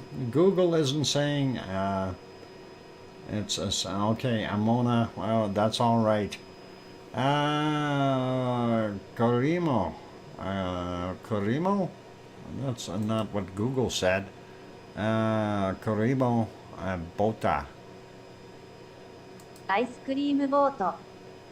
Yeah. Ice cream. アイスクリームボート。 Ice cream for ice cream. No matter how you say it in Japanese. My Japanese is rusty. I don't have any Japanese, rusty Japanese. I don't even have any Japanese.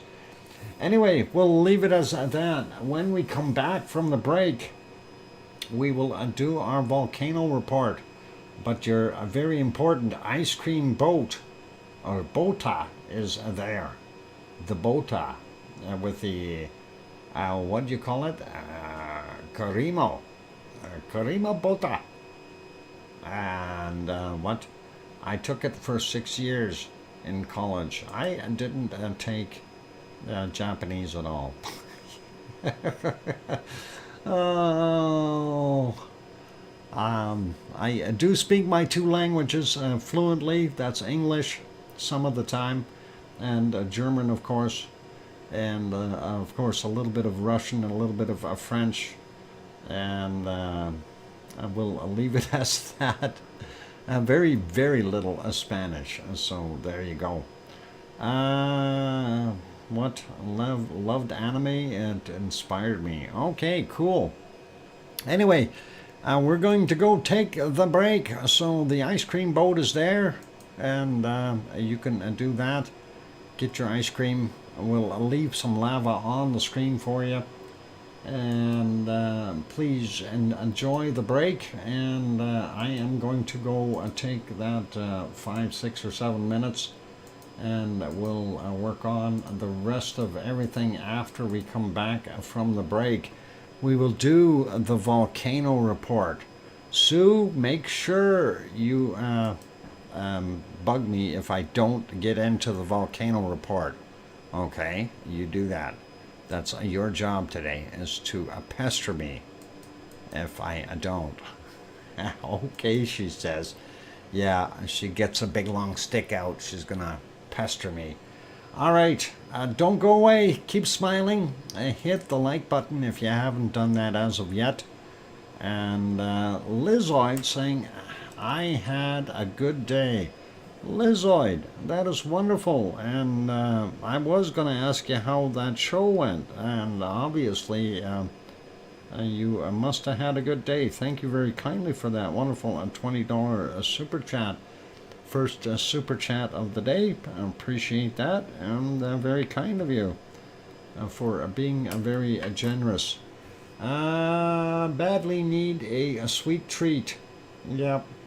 No worries, Mona. Thanks, Lizoid, and that is awesome. All right, I'm going to go take that break, you guys. I'm your host, DrFox2000. Hit the like button if you haven't done that yet. And also, if you haven't subscribed, consider subscribing if you're lurking in from the outside. Also, if you have not yet looked at times and things like that, if we type in VolcanoX, then that'll give you the times for the stream. On that note, I'll be back in about 5 or 6 minutes, and we will have cookies and ice cream for this evening. Cream ice cream, cookies and cream. I'll be back. Here comes some music.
go. That microphone is on. Welcome back, everyone. I'm your host, DrFox2000, and you're watching a VolcanoX live stream.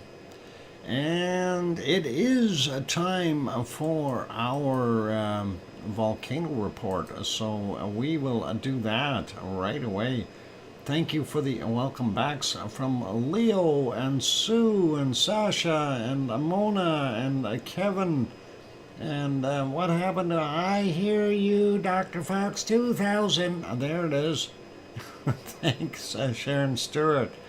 And got them all. All right, for now. Anyway, a volcano report. We'll get at it and see what we've got. Sorry, lagging. Yeah, I seen that somebody was saying the buffering intermittently. I hate when that happens. Not much I can do about it, unfortunately. My stream is getting out there pretty well. It is actually, the bit rates have been up and down again quite a bit today, so I have no idea why. I think it's just the interweb is busy or some darn thing. We'll see what happens. Anyway, let's get at our volcano report from last night, from Thursday evening. And we'll do those first, and then, of course, the activity of today. And we'll start out with Fuego in Guatemala. And I know I probably said that wrong, too. Fuego in Guatemala. There. Anyway, continuous volcanic ash observed in the webcam from 16,000 feet, 4,900 meters, reported at 1930 last night. And the next one is from Semeru, or is that Semeru, East Java, Indonesia. Ground reported of eruption with a volcanic ash to 15,000 feet or 4,600 meters, and that was reported at 2015. And next one is Ibu in Indonesia, and of course that is volcanic ash emissions to 6,000 feet or 1,800 meters, reported at 2,100 last night. And the next one is Reventador. Reventador. Revent your door in Ecuador. Anyway, Reventador. Volcanic ash emissions disappeared. What? Dispersed. I was going to say disappeared. Where'd they disappear to? They dispersed apparently from 2230. Still seeing stock footage from Iceland. Yes, you're supposed to, while I'm giving the report. That is what is on there. So that is kind of what I do. I'm not switching through each one of the volcanoes as I do the report, because that'd be too crazy. Next volcanoes for today. No, sorry. It's okay, Bill. You're allowed to ask questions, but I leave it in one place where I can kind of just do the report. I got a lot of reading to do, and if I try to switch everything, that is just way too much work when you've got 15 or 16 volcanoes to get through, and it's tough. Anyway, stuff from today, Friday, volcanic activity, 7 volcanoes. Popocatépetl, Smoking Mountain, if you want to say it in English. New volcanic ash emissions to 22,000 feet, or 6,700 meters, at 2 a.m. And then volcanic ash emissions continuing to 20,000 feet, 6,100 meters at 10 a.m. and onward. It is just going and going and going.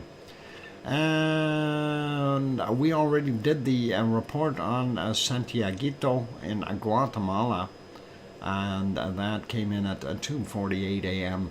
Next one down the list here is Sabancaya in Peru, and they were unable to detect it at 5:30. It was missing. It went for coffee or something. But after that, it had continuous ash emissions to 25,000 feet, 7,600 meters, reported at 1,400.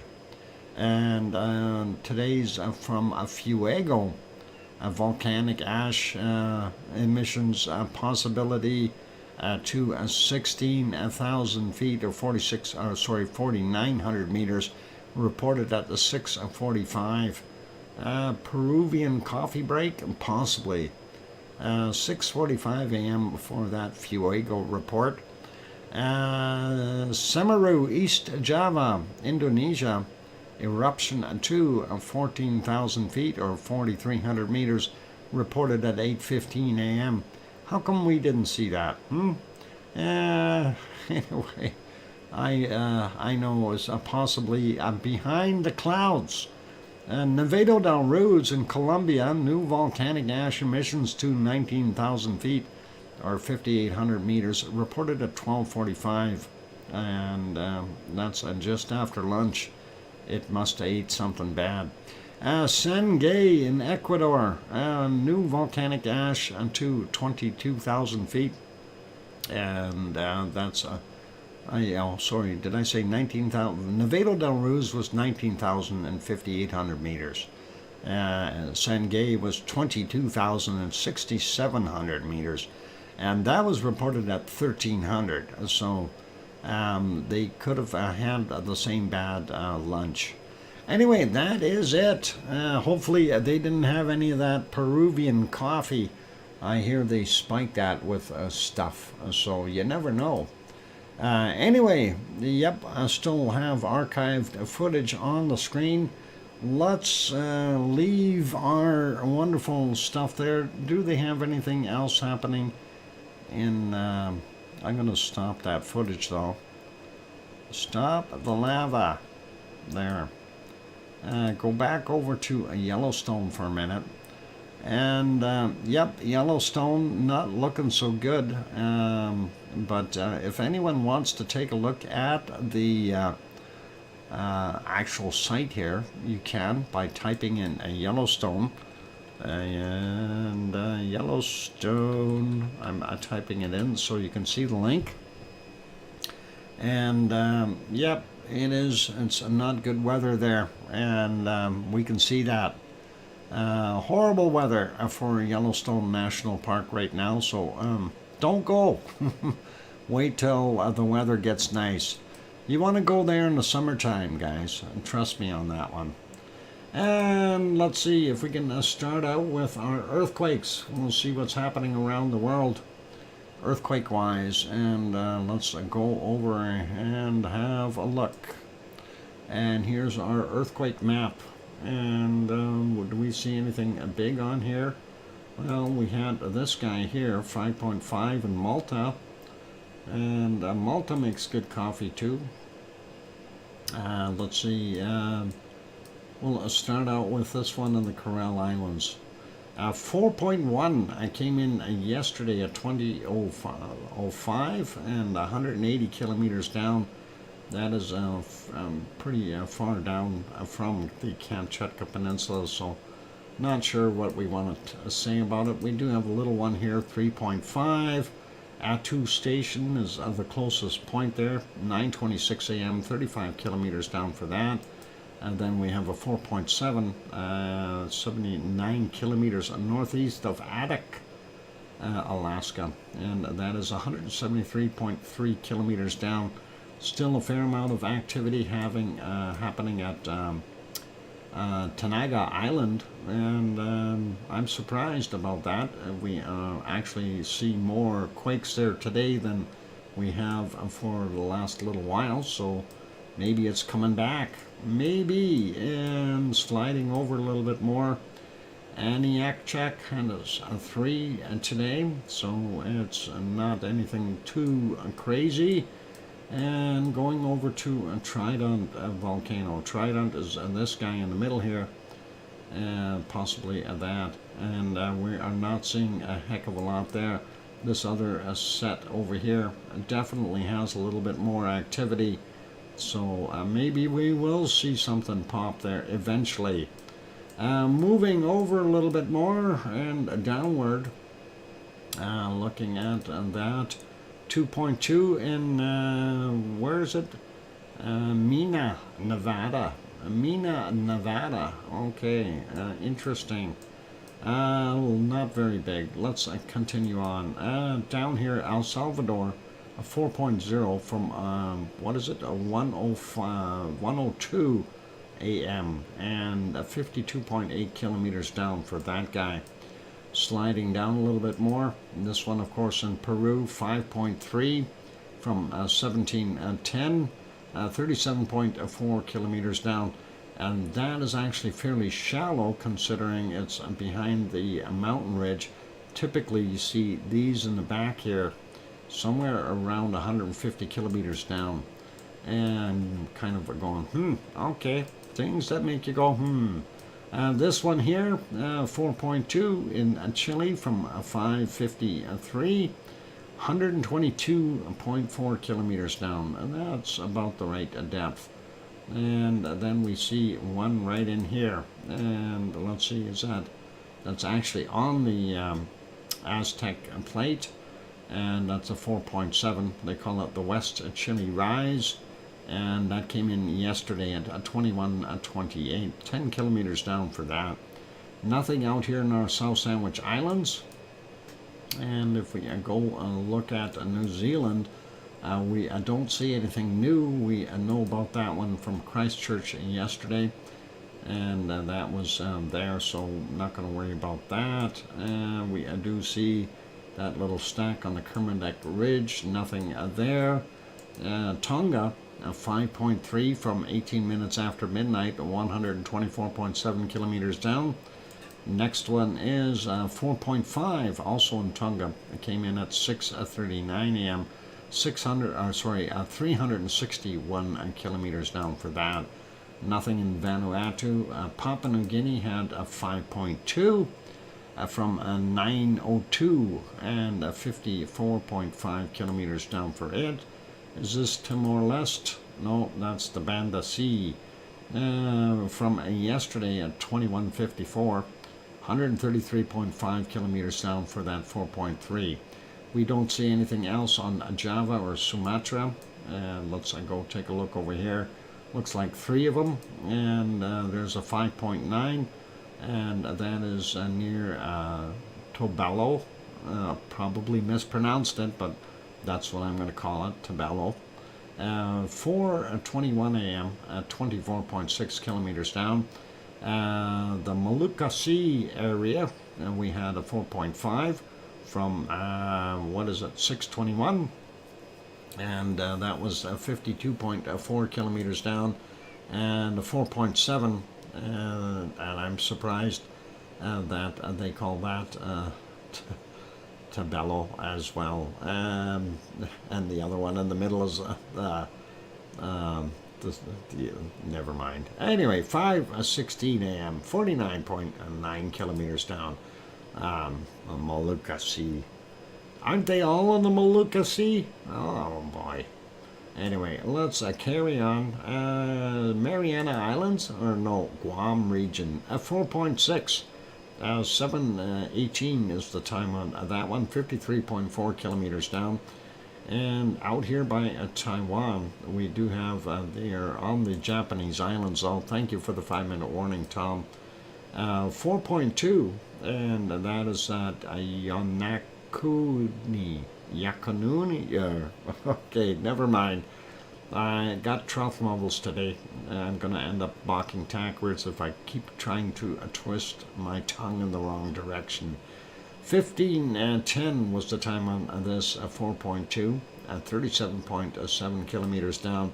The other one over here near Yanakuni, Japan. Okay, I hope I said that right.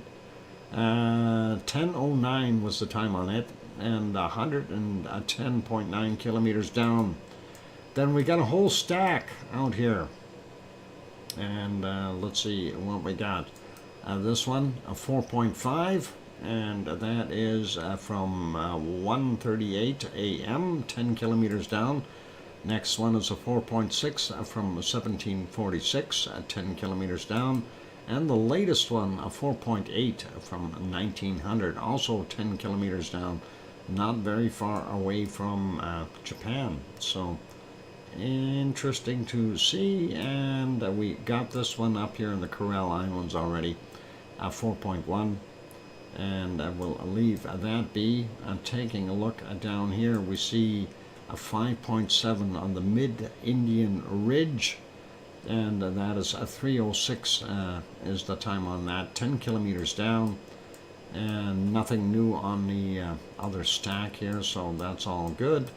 The Caspian Sea had this one, a 4.3, and that is 21:56 is the time on it yesterday, 34.9 kilometers down. And then, of course, the larger one here at Malta, 5.5, and that is 16:19, and it was 11.8 kilometers down. And also this one here, 4.1, and just off the coast of Sicily, not very far away, waking Etna up, and that was at 6:06 a.m., 30.8 kilometers down for that one. And that looks like about all our quakes on this map. I want to go to the other map for a minute and refresh it, and because there were some other quakes here I wanted to kind of mention. These ones, they're a 3.3, and that's near Gaspé Peninsula in Canada there, and it's interesting to see that. 6:02 a.m. UTC, of course, 18 kilometers down. The other one was a 2.6 in the same area from yesterday at 10:30, 18 kilometers down. This one is today's though, the 3.3. And no, Sue, that's too far away. You wouldn't have felt it. And let's see, what else we got in here that was of interest. We do see this one up here by not Jan, mine is here, Svalbard, 2.2 from yesterday at 23:44, 10 kilometers down. And of course, we aren't seeing too much else. There's all the little ones in Turkey. They keep coming. So, what happened there? I ended up leaving. Got to zoom back in here. Looking in Piggy's area, she did have a little tremor there, 2.0, 8 kilometers down, not very far away from Piggy's place from 9:29 a.m. And then there was another one here, 2.5 from 56 minutes after midnight, and that was 117 kilometers down, so that's quite a ways. But yeah, that's Piggy is there. This is the quake, and she didn't feel it, so it couldn't have been that big. Other than that, we don't have too many others. There was a place I wanted to check though. Where was it I wanted to check? Let me think. I was going to check on another place to see if we had quakes. Oh, we didn't do Hawaii. I see that on there. Let's go do the ones on Hawaii real quick, and we'll see what's happening there. Real fast, though.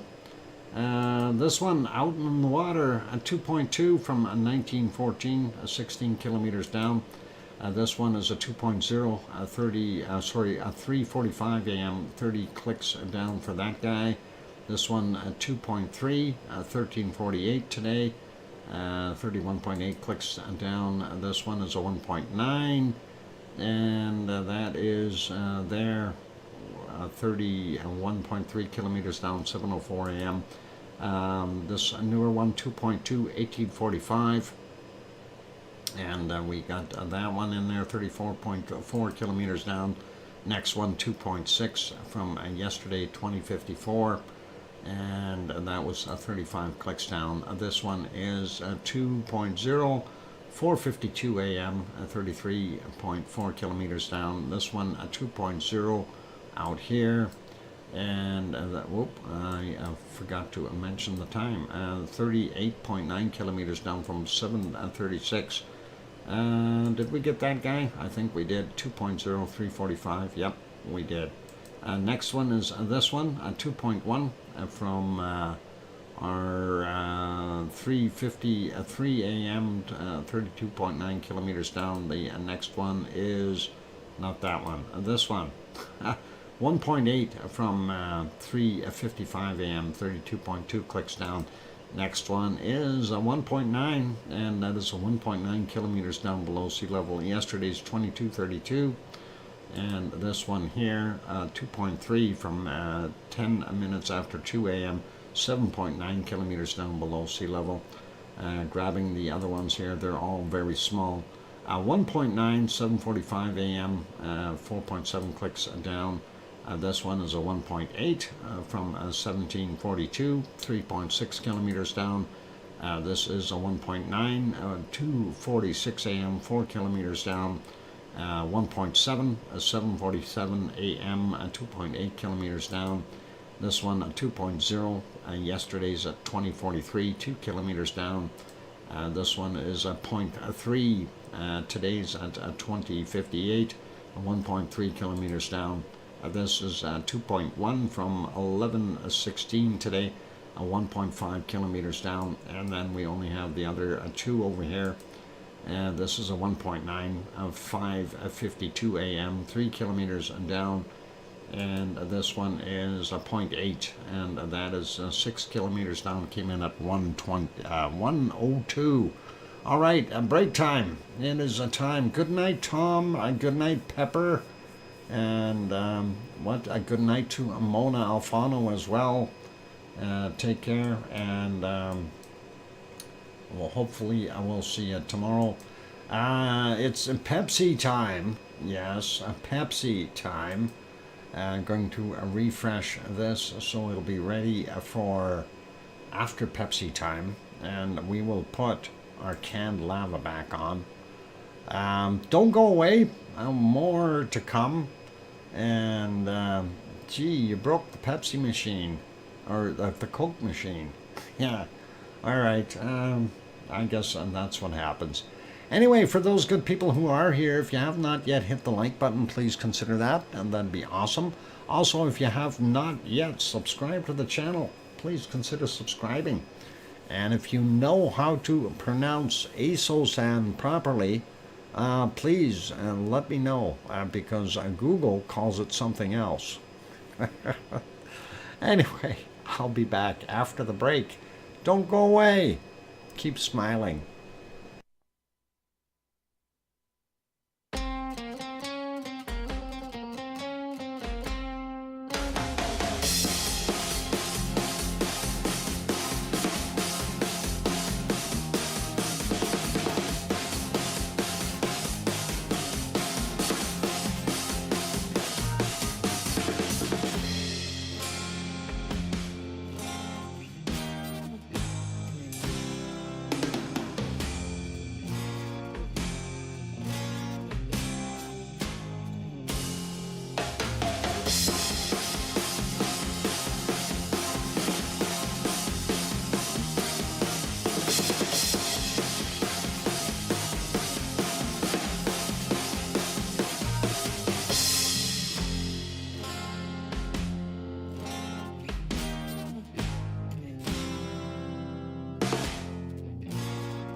And the microphone is back on. Welcome back, everyone. I'm your host, DrFox2000, and you're watching a VolcanoX live stream. Thank you for the welcome backs there. Welcome back, the Lava Whisperer. Thanks, Leo. And thanks, Sasha. And I hear you, DrFox2000. From Sharon Stewart. A very melodic. Something like that. Thanks, OneFish26. I appreciate that. And all right, I'm trying to, or Sharon. I'm really have no idea what you sound like. So one day I will be shocked at how nice and clean your voice actually sounds, right? In comparison to my rough, what do they call it? Raspy, growly voice, for lack of better words. Anyway, let's get back over to our wonderful stuff there. It's pretty good, really. What, your voice? I'm sure it is. Compared to mine, it's actually probably really good. And I cannot sing, so I have no rhythm. Your demo. Oh, I'm far out. Well, I'll have to try singing something sometime and see if I get anywhere with it. Anyway, let's see what we can do with going over here to our Canary Islands. You know, the Azores. Oh, hang on. That's the Canary Islands, just off the coast of Africa here. Where is Morocco? Oh, look, we have those other islands over there. Oh, it doesn't want to zoom out. Them over here. They're called the Azores. Anyway, Canary Islands. We do see the stuff still in between Gran Canaria and Tenerife. And we do see them. They are already getting a little bit older, though. Actually, this one happened today. The other one was yesterday's. Oh, hang on. That was is that yesterday's? What happened to today's? Oh, the other one is today's. This is today's. Coming in at 17:05, and that is a 2.4, and that is 18 kilometers down. So that's quite a ways down. The other one, of course, is that 3.0 right there. And you do see a seamound right there, and that may be a part of what's causing this. Something way down deep underneath there anyway. That's quite a ways down. I don't think we're going to see any eruptions coming real quick. We do see one here near Old El Paso. No? Anyway, that is a 1.2. 3 kilometers down from 2357. That could be lava compression on the surface area. I think that might be over a little bit too far to the north, though. But nonetheless, still having a little bit of a quake there. The other ones, of course, are from yesterday and the 19th, so not going to worry about the other ones. We'll leave those be. Let's leave that map alone, and we'll zoom out. Oh, hang on, was there another new one there in Hawaii? Yeah, this was a new one. Oh, we never did finish those ones here at Kilauea, did we? Or did we? Yeah, I think, yeah, we did all of them. That one, except for that new one, 1.8 from 1933, 1.5 kilometers below sea level. So that is what we've got there. And, yeah, or did we do these? I can't remember. My God, I'm moving around so much I can't remember what I did. My mind is going. I need a new mind. Anyone got a new mind I can borrow for a while? Anyway, we don't see anything right down in the caldera, though. That is kind of a shame, but Not sure, Doc. Mine is too old. No, I don't want yours, Bob. All yours need knows is how to dodge frying pans and new brain calling brains are us. Oh, let me write that down, Sasha. Brains are us. I don't think I did these. I really don't, because I would have remembered that. Anyway, 1.9, 754 for that guy, 4.7 clicks down, and then we got a 1.8, 1742, 3.6 clicks down for him, 1.9 from 2:46 a.m., 4 kilometers down, and next one is a 1.7 from 7:47. That sounds familiar, 2.8 kilometers down. I might have done them. I'm losing it. I'm losing my mind. Kerfuddled. Yeah, I need a new brain. Yesterday's from that 2.0 from 2043, 2 kilometers down. The small 0.3 from 1258, 1.3 clicks down. You get double whammy info here today. 2.1 from 1116, 1.5 kilometers down. I think you did them at, yeah, I think so. 1.9 there, 5:52 a.m., 3 kilometers. Yeah, I think I did them. That 0.8 looks familiar. 6.2 clicks down. Anyway, let's not worry about them. Did I get that one out there? No, 2.0. 7:36 a.m., 38. Yeah, I did that one. All right, let's leave it be.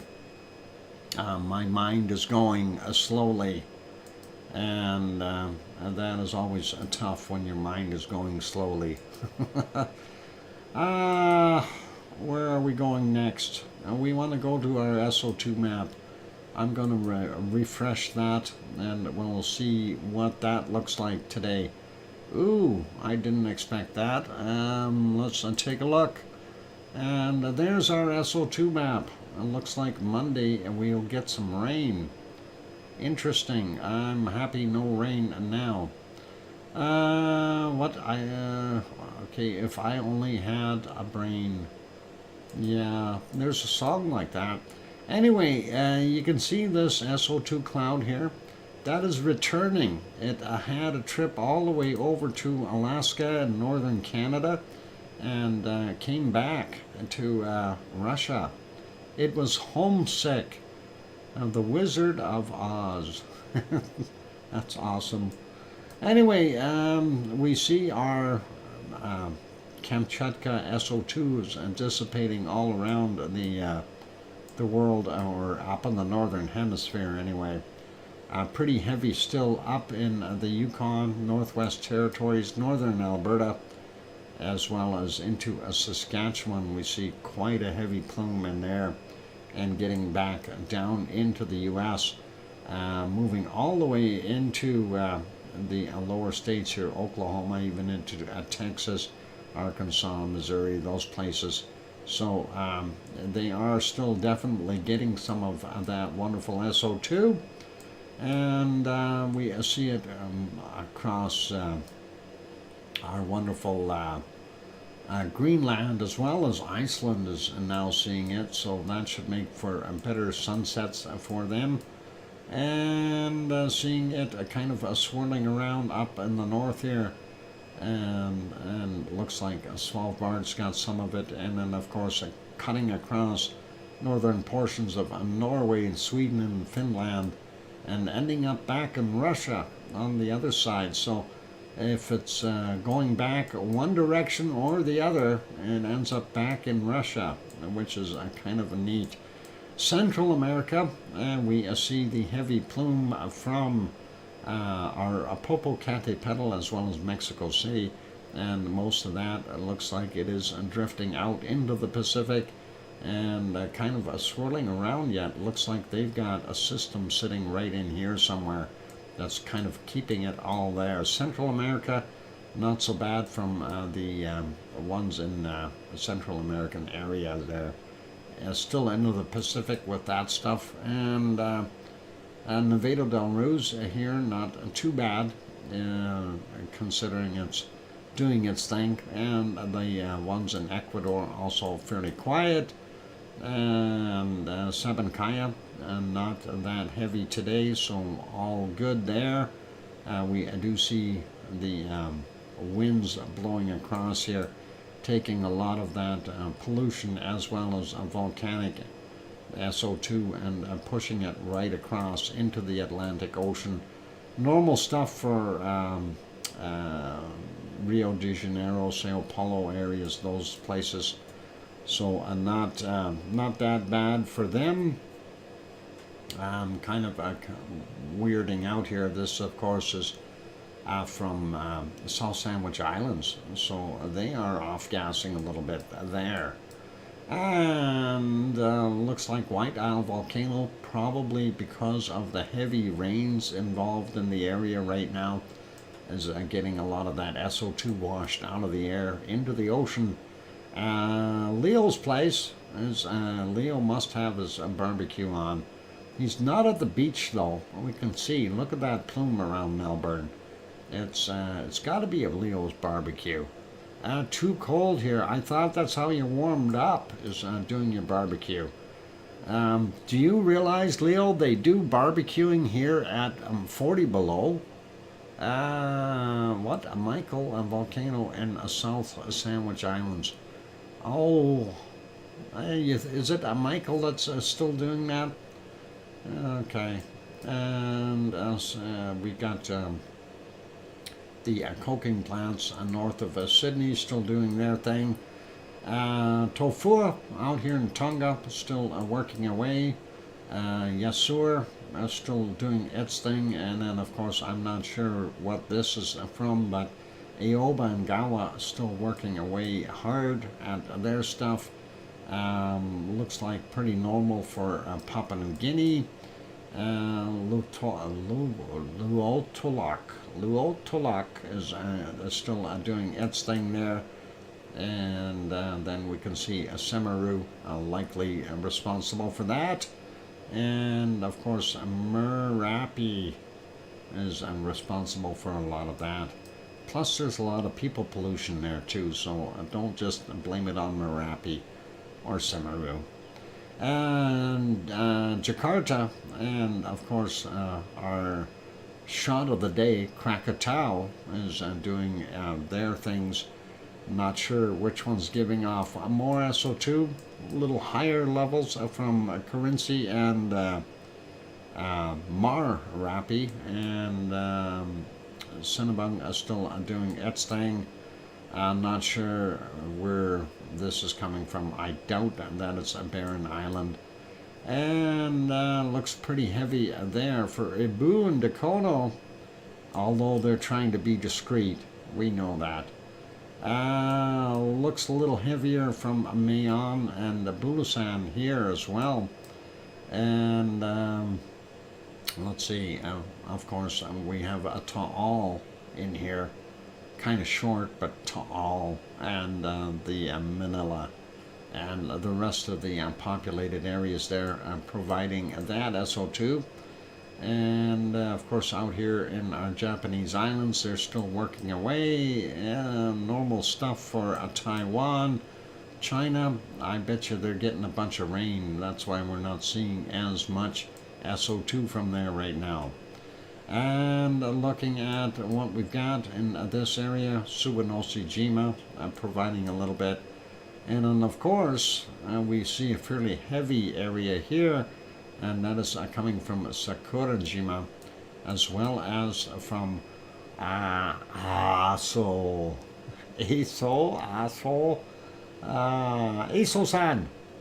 If we say it real fast, nobody will know. Aso-san. And that is what we got there. And then we go over here to the other one, and Asama-san is the one doing this. And that is what we've got for Japan as far as SO2. And of course, too hard to tell what is actually new and what's old from here.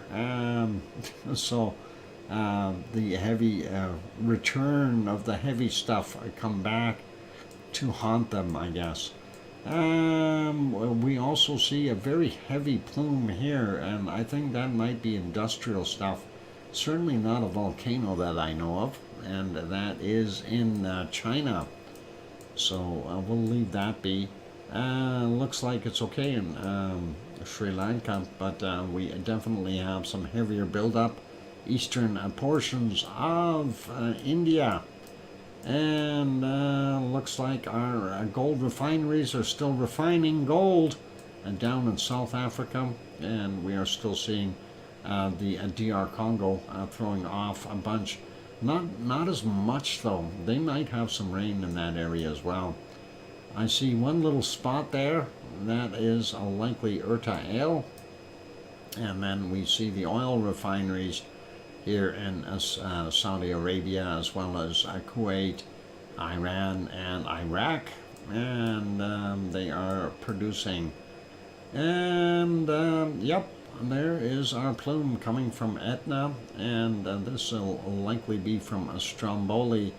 And I don't know how much volcano is involved right now, but it is still coming off of all three of those, so I'm not going to give anyone a free pass there. Looks like Spain and France looking pretty clear. Germany's got a little heavier build-up. Same thing with Poland. Pardon me. And half of Denmark is looking clean. The other half isn't. England is fair. They do have a system sitting on top of them, raining. Hopefully getting some of that out of the air, as well as over in Ireland.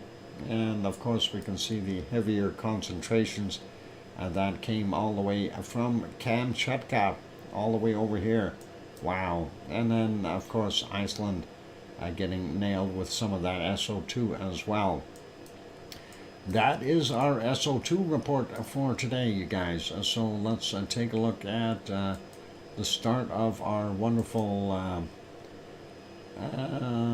weather, whether we like it or not. And we'll start out with up here in Alaska. Looks like they've got some cold air blowing in from the top and the northern portions, and up to 10, 11 degrees some places there. Wow, 13. Nice weather in Alaska, warmer than here. We do still see some cold places, but that is okay. And then we see up here in Northwest Territories being a little bit warmer than the Yukon right now, and warmer than British Columbia even, from the looks of things. And we do see there about 9 degrees in Vancouver, and about 8 or 9 out there on the rock for our wonderful Bob, yes, a C&D boy. Looks like 2 degrees there in Edmonton. It's a cold there. -1 in Calgary. Brr. What is it down in Lethbridge? 2 degrees in Lethbridge. And let's see what we got down here in Swift Current for Cananaska's country. He's got -4. So that's not so good. Looks like Saskatoon is warmer at 0. Judy M out here is got about 0 or -1, somewhere thereabouts. And then Winterpeg coming in at about +2. Taking a quick look over in the other areas here. Northern Ontario fairly cold, down to a -9 or so along the Hudson's Bay area. We see that low sitting over top of the Great Lakes, and that is going to mess things up.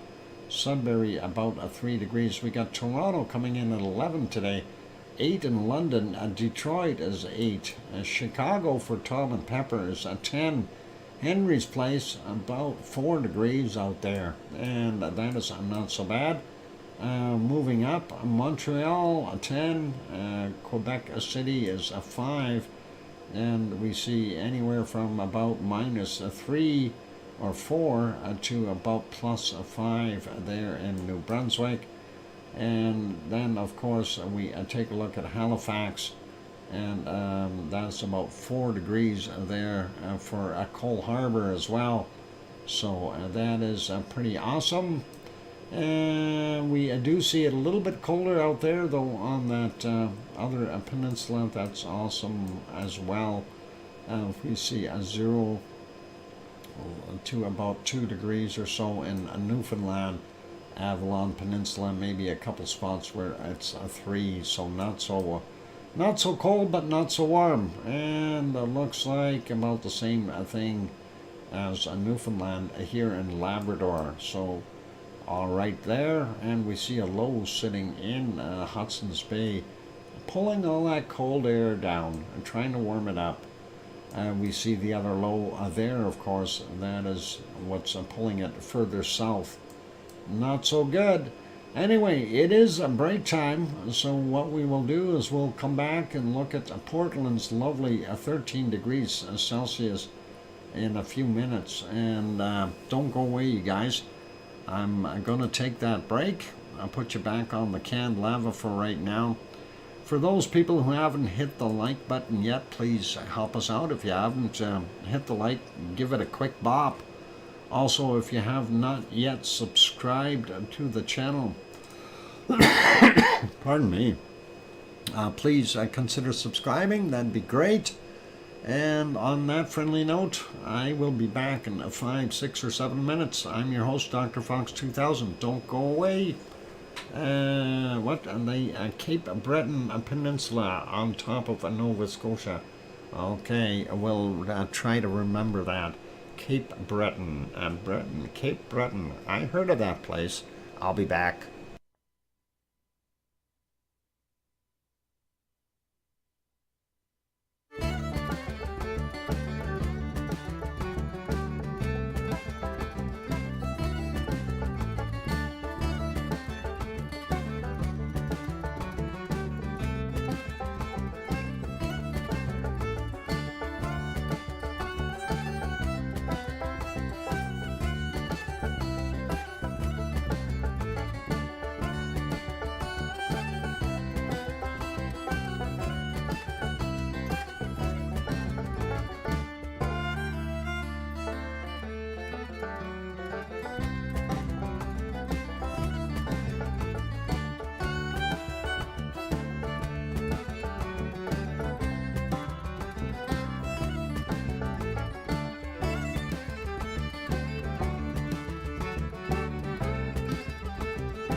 microphone is back on, and yeah, you probably noticed I switched it over to a Popocatépetl, and that was because it did pop. So a Popo is popping, and let's back that up a little bit so we can actually see the actual pop. And that's what I was interested in. Anyway, thank you for the welcome backs from Sue, as well as Leo, and ooh, that was like a double pop or triple pop. Oh, that is really nice. There, let's get all that lava back in there. Holy mackerel, and that is interesting. That is really, really cool. Actually, I'm gonna have to record that and see. We'll post that as a video. Let's see what that looked like. I'm gonna turn the volume up on it and see if we hear anything. I hear you, DrFox2000 from Sharon Stewart.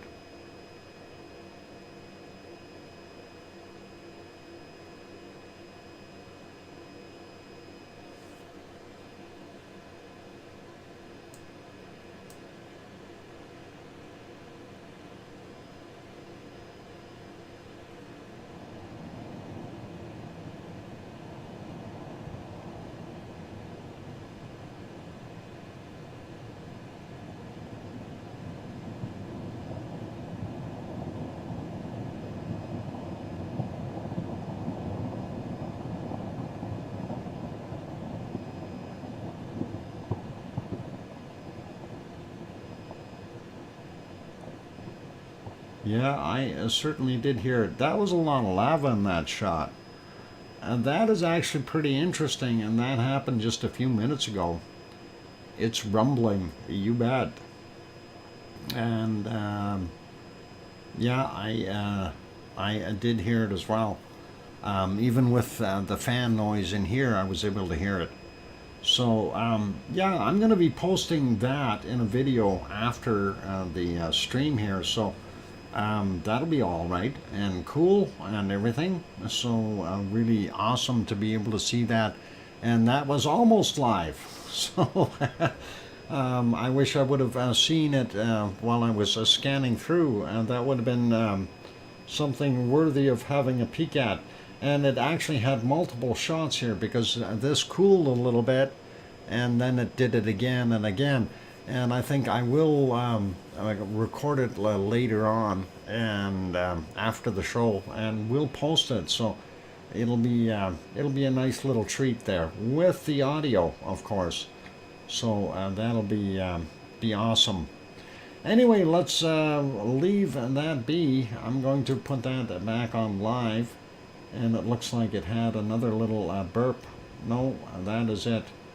We see what it looks like right now at 2012, and as I mentioned earlier, you know, I think this volcano is going to turn around and start producing more and more lava. With the amount of eruptive stuff that we've seen coming out of it today, with all the gases and everything, that's usually a pretty good indicator that there's something cooking inside. So that is kind of neat to see. Anyway, I'm going to mark that time down, so I'll look at about 2000, and we'll see what we can come up with. So, all cool. Anyway, let's get back over to our wonderful weather map, whether we like to or not. We'll do that. Don't buy another pair of glasses until you've seen what they got commercials on there. I turned the volume up. Don't buy another pair of glasses till you buy those fancy things that have all kinds of adjustments on there that make you look really weird. Anyway, let me get back to that weather map. There we go. Started in Portland, and we see a 12 or 13 degrees there. San Jose coming in at about 20 degrees. Nice weather down there. Sacramento 25, 26 degrees. Even Sharon Stewart has got about 20 or 21 right now for her place. And that is awesome. Sliding down a little bit more, we see Los Angeles 27 degrees. Wow. And Death Valley must be cooking 33, 30, up to 35 in that valley right now. And that is already late. What I had to switch on the AC today, Doc. Wow. Looks like about 28 there in Mexicali. Phoenix coming in at 27 right now. Tucson is about 25. Albuquerque a little cooler at 17. We can see the colder air up there. Santa Fe only a 9. And down here on the Mexican border, we see up to about 27 degrees. Corpus Christi about 24. San Antonio coming in at 22. Houston 22. Austin 19. And Dallas making it to a 17 right now. Oklahoma City about 16. And that is not so bad. Little Rock, Arkansas coming in at 16. Getting down to New Orleans there at 21. You can see the temperature line right there. And we see 24 in Miami right now. Orlando coming in at about 23, and Jacksonville about 21, and Atlanta is 20 degrees right now. Charlotte, North Carolina is about 20 there. 20 at Grandma B's house, 68 degrees Fahrenheit. Virginia Beach is 17, no, 19, depending on where you hold your mouse or hamster. By the tail. Oh, hang on, my hamster doesn't have a tail. 16 in Philadelphia, 13 in New York, and then we get up to Boston with only 7. But yeah, you can see where the divider line is there for the temperatures right along there, and I bet you there's lots of precipitation along that line as well with these lows. And I recall that came all the way from Texas on up, so I'm sure that they will have stuff here in Louisiana as well as Mississippi and those places getting nailed, as well as likely here in Alabama getting a really hard hit. Looks like Mexico starting to get really warm, so that is nice, a good sign that summer is possibly coming for them. We see a 31 up in the north there, some places, and that's nice. 22, 21 there in Mexico City, up to 37 degrees right there. Wow, that is getting warmish, 35 in those places. 35 over here, but yep, 37, that's about the highest I've seen so far on the map for today. So Mexico getting a 37, the Yucatan Peninsula, of course, holding a nice 32, 33 degrees here in the heavy jungles, and 26 in Cancun. Going down along here, we see kind of about 19 there in San Jose and Costa Rica. San Salvador 24 degrees, and that is not bad. Guatemala 20. Looks a little cooler there in our wonderful Colombia, and including the jungle area, down to about 23 for the low end and about 25, 26 for the higher end out in the open here, but we do see about 28 on the lowlands. A little bit warmer there than, well, it's still cold for today, considering we're at 30 something here in Venezuela just yesterday, so 27, 26. Probably a little bit of relief for them. The Amazon Valley still holding anywhere from 26 to 27 in some spots, down to about 25 degrees. Looks like a majority of Brazil is not bad, but we do have that high bringing up the cold air bombarding those guys. Rio de Janeiro only 19, 15 in Sao Paulo. Not so warm for them. Buenos Aires coming in at 16 degrees, and Paysandú coming in at 15. Looks like 13, 12 along the border here, or along the coast. Not so good for Uruguay. Paraguay is 19. Wow. And that's getting colder there. And of course up to 20, 21, 22 in some spots there in Argentina. Definitely see a cutoff line there. Cold below that. Not nice, but it is what it is. And moving over, we see what we've got in New Zealand. 16, 17 in Christchurch, depending on where you're pointing.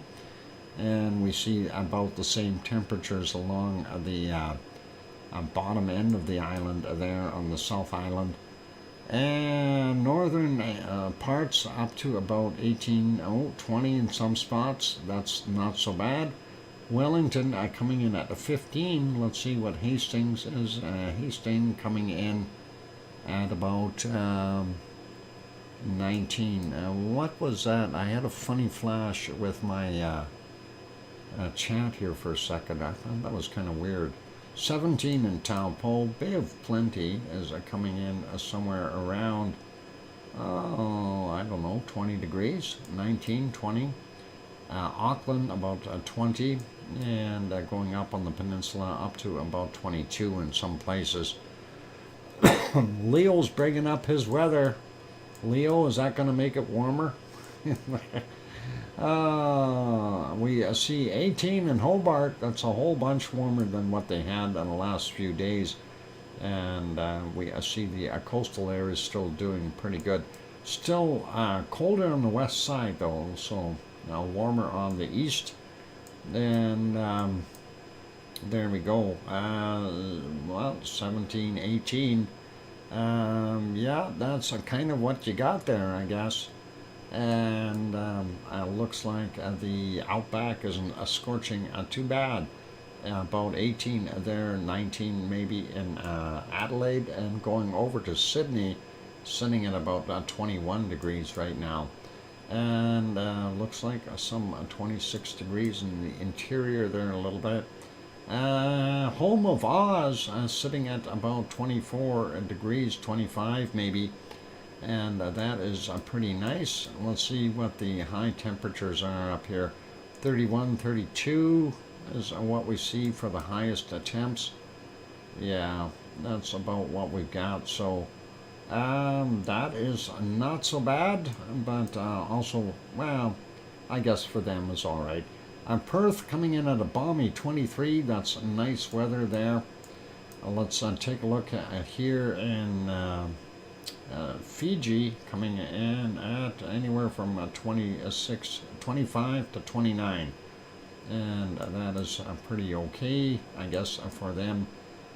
We see that nasty storm has moved away a little bit further, so a little bit of relief for the American Samoa Islands, as well as the Tonga area and those places. Looks like pretty normal there in Vanuatu. Same thing with New Caledonia. Probably some hot spots here in Papua New Guinea with up to about 32 degrees. I see in some places. I see a 33 in there. So not bad. 32 on that side as well. And likely the same story for eastern portions of Indonesia. And there we go. Sliding over a bit more, taking a look at what the rest of the Indonesian areas are like. Anywhere from 26 to 29 degrees for a lot of the places, including many places in Java. Higher elevations, of course, a little bit cooler all the time. So Java is nice. Sumatra is not bad as well. The other islands here are doing pretty good, up to 29, 30 degrees in some spots. Looks hot over there in Thailand. 32, 33 in Bangkok right now. That is very, very warm. Let's see what the coastline is here. Do they hit 37 or 38 today?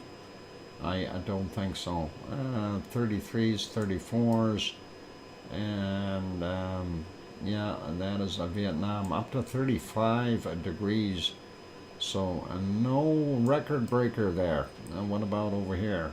34, 33. Yep, so far Mexico is the place to be if you want the super high temps. Yangon, 30 degrees. That is cool. Or warm. Warm. All right. Kagoshima, our friend there by Sakurajima, 22 degrees. Looks like we've got some of that colder air starting to blow back over top of Japan. And we see about 16 there in Tokyo right now. Not so warm. And there's that cold blowing all over the place. Looks like about 7 or 8 there in Sapporo. And of course, Kamchatka Peninsula, that low has moved. We are seeing 6 or 7 along the eastern side, and -2 and 3 on the western side, down to -5 in the higher elevations. So still some snow falling there and stuff. Delhi coming in at 23, Sri Lanka coming in anywhere from 25 to or 24 to 28. Madagascar, pretty normal still, anywhere from about looks like 18 degrees at the coldest and 28 at the warmest area, so not bad. Cape Town about 13 degrees. South Central Africa pretty normal. And Leo saying, I have to go. Good night, all. Thanks, Dr. Fox, Mods, and everybody else. And oink, oink. Okay, take care, Leo. All the best to you. And we'll see you next time. Remember, tomorrow the stream's on early. And anyway, 31s is what we see there in the Sahara Desert. 32s. Nothing too scorchy hot yet. No 40 or 50 degree temperatures, so still okay. Still cold in Morocco, as well as northern Algeria and Tunisia, as well as Libya, not that warm yet. Cairo only at 14 right now. We do see some extra heat building up in Saudi Arabia. UAE still not that warm, but they are from 21 to 24 degrees. Oman up to about 27 in some spots, and UAE, or sorry, Saudi Arabia up to 29 in places. Baghdad coming in at about 20 degrees right now. And you got to remember, those are nighttime temperatures right now, or very early morning. So to be expected. 13 in Cairo. And we see some colder temps there in eastern portions of Turkey. Malatya is coming in at about 6 or 7. Yeah, thereabouts. Adana sitting at about 12 right now. And let's see what Piggy's place is. She's got to have a nice 16 degrees Celsius, I bet. There it is. Thank you, Sue. And Athens are coming in at 13. And going over here looking at weather was in Redenzo. It's still waiting. Okay. Did my bitrate drop? Am I buffering? I hope I'm not buffering. We got about 13 in Naples. We got 10 in Rome. Milano coming in at 10 degrees. And yeah, I didn't see what happened there. Is this thing still working? Somebody say something. I have no idea if we're on or not. This is not working here. Bit rates are okay. Why is this not still buffering? Okay, because my bit rate is okay. I have no idea why it would be off. Oh, my other screens were buffering too here. Hopefully mine disconnected too. It says reconnected. Okay, hopefully it is reconnected now. Let's I can't get alive to stay live. Oh boy. Okay, and Bob says it's good for him. Mine says a service unavailable. Wow. But I'm still putting out normal services here. I just noticed my other screens were buffering and I thought, what the heck is going on? All right, anyway, we'll carry on. Madrid coming in at 13, Lisbon coming in at 12. Are you still hearing me, Sue? Is that... okay, I refreshed. I am solid for the moment. Okay, Sharon, all good. And I'm just trying to make sure everyone is still able to see me or hear me. We got you, Doc. Okay. All right. Oh, got me back. Cool. Yeah, and that wasn't my doing. It just happened. And yeah, let's. Oh, that Raz didn't work. You need to put an exclamation, not a @ sign. There you go, Sue. Thanks. Yeah, so from here, there, that works. 6 degrees. That's when I was saying it looked like it was about 6. So exactly where it's at. All right, and I don't know if you guys got that there. We got about 15 in Naples, Rome coming in about 10. Milano was about 11. So looks like pretty normal for Sardinia. And we'll leave those guys be. Let's move over and look at Lisbon is 13. Madrid coming in at 13. Aurelio's house only about 10. But we are seeing some warmer temperatures in some places there in Spain. So that is all good. And the bottom end of France looks a lot warmer as well. Nantes, though, about 9 degrees for a wonderful Tanto. And 7 in Paris. Getting over here, Munich is 7, and Frankfurt up to 10 degrees. Cologne about 10. Von Kunkel's house about 9. UFO Lux is somewhere between 8 and 9 degrees there in Luxembourg. And we see about 6 in Brussels, Belgium. And Amsterdam a little bit warmer at 8, and that is southern end of Holland a little cooler, and northern end is a little warmer. Berlin is about 11 degrees right now. Hamburg coming in at about 10.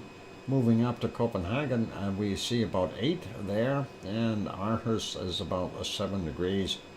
And Oslo coming in at 5 or 6. Stockholm about 6 degrees. And St. Petersburg is about 4. Moscow coming in at 4 as well. Over to England we go. Looks colder in the southern portions of England. And Wales is not that warm either at 3 to about 9 degrees depending on where you are. 4 in London right now. Leeds a little bit warmer at 7. They've got that low sitting here making all kinds of problems. 7 degrees there in Glasgow. 5 degrees in Aberdeen, and coming to an 8 or 9 there in Dublin, Ireland. And looking over here at our wonderful Irish monk's place, about 7 or 8 degrees for him. So hopefully that is okay. And let's see, are we still with it? Lost you just before Indenzo, but okay now. All right, no worries, Sue. I hope you didn't lose me again. I'm still here. Hopefully that is working. And looks like Reykjavik coming in about 5 degrees for there, according to the map. All good at the moment. Sounds good, Sharon. Thank you. And of course the other portions there on the ice fields about minus 10 or 11. And that is what we got. So a little bit behind there, Sue. Yep, and that's what I figured, about 8 for Irish monk. And we've got about, what did I say? Five there in our wonderful Iceland, Reykjavik, capital city. And that is right on the money. Okay, let's switch it over to precipitation and see what we've got. Looks like northern portions of Alaska, Yukon, and Northwest Territories getting some snow. We've got that low sitting off the coast here. Rain for Queen Charlotte Islands, a good chunk of the Panhandle, Alaskan Panhandle, as well as down the coast here from Vancouver Island on up.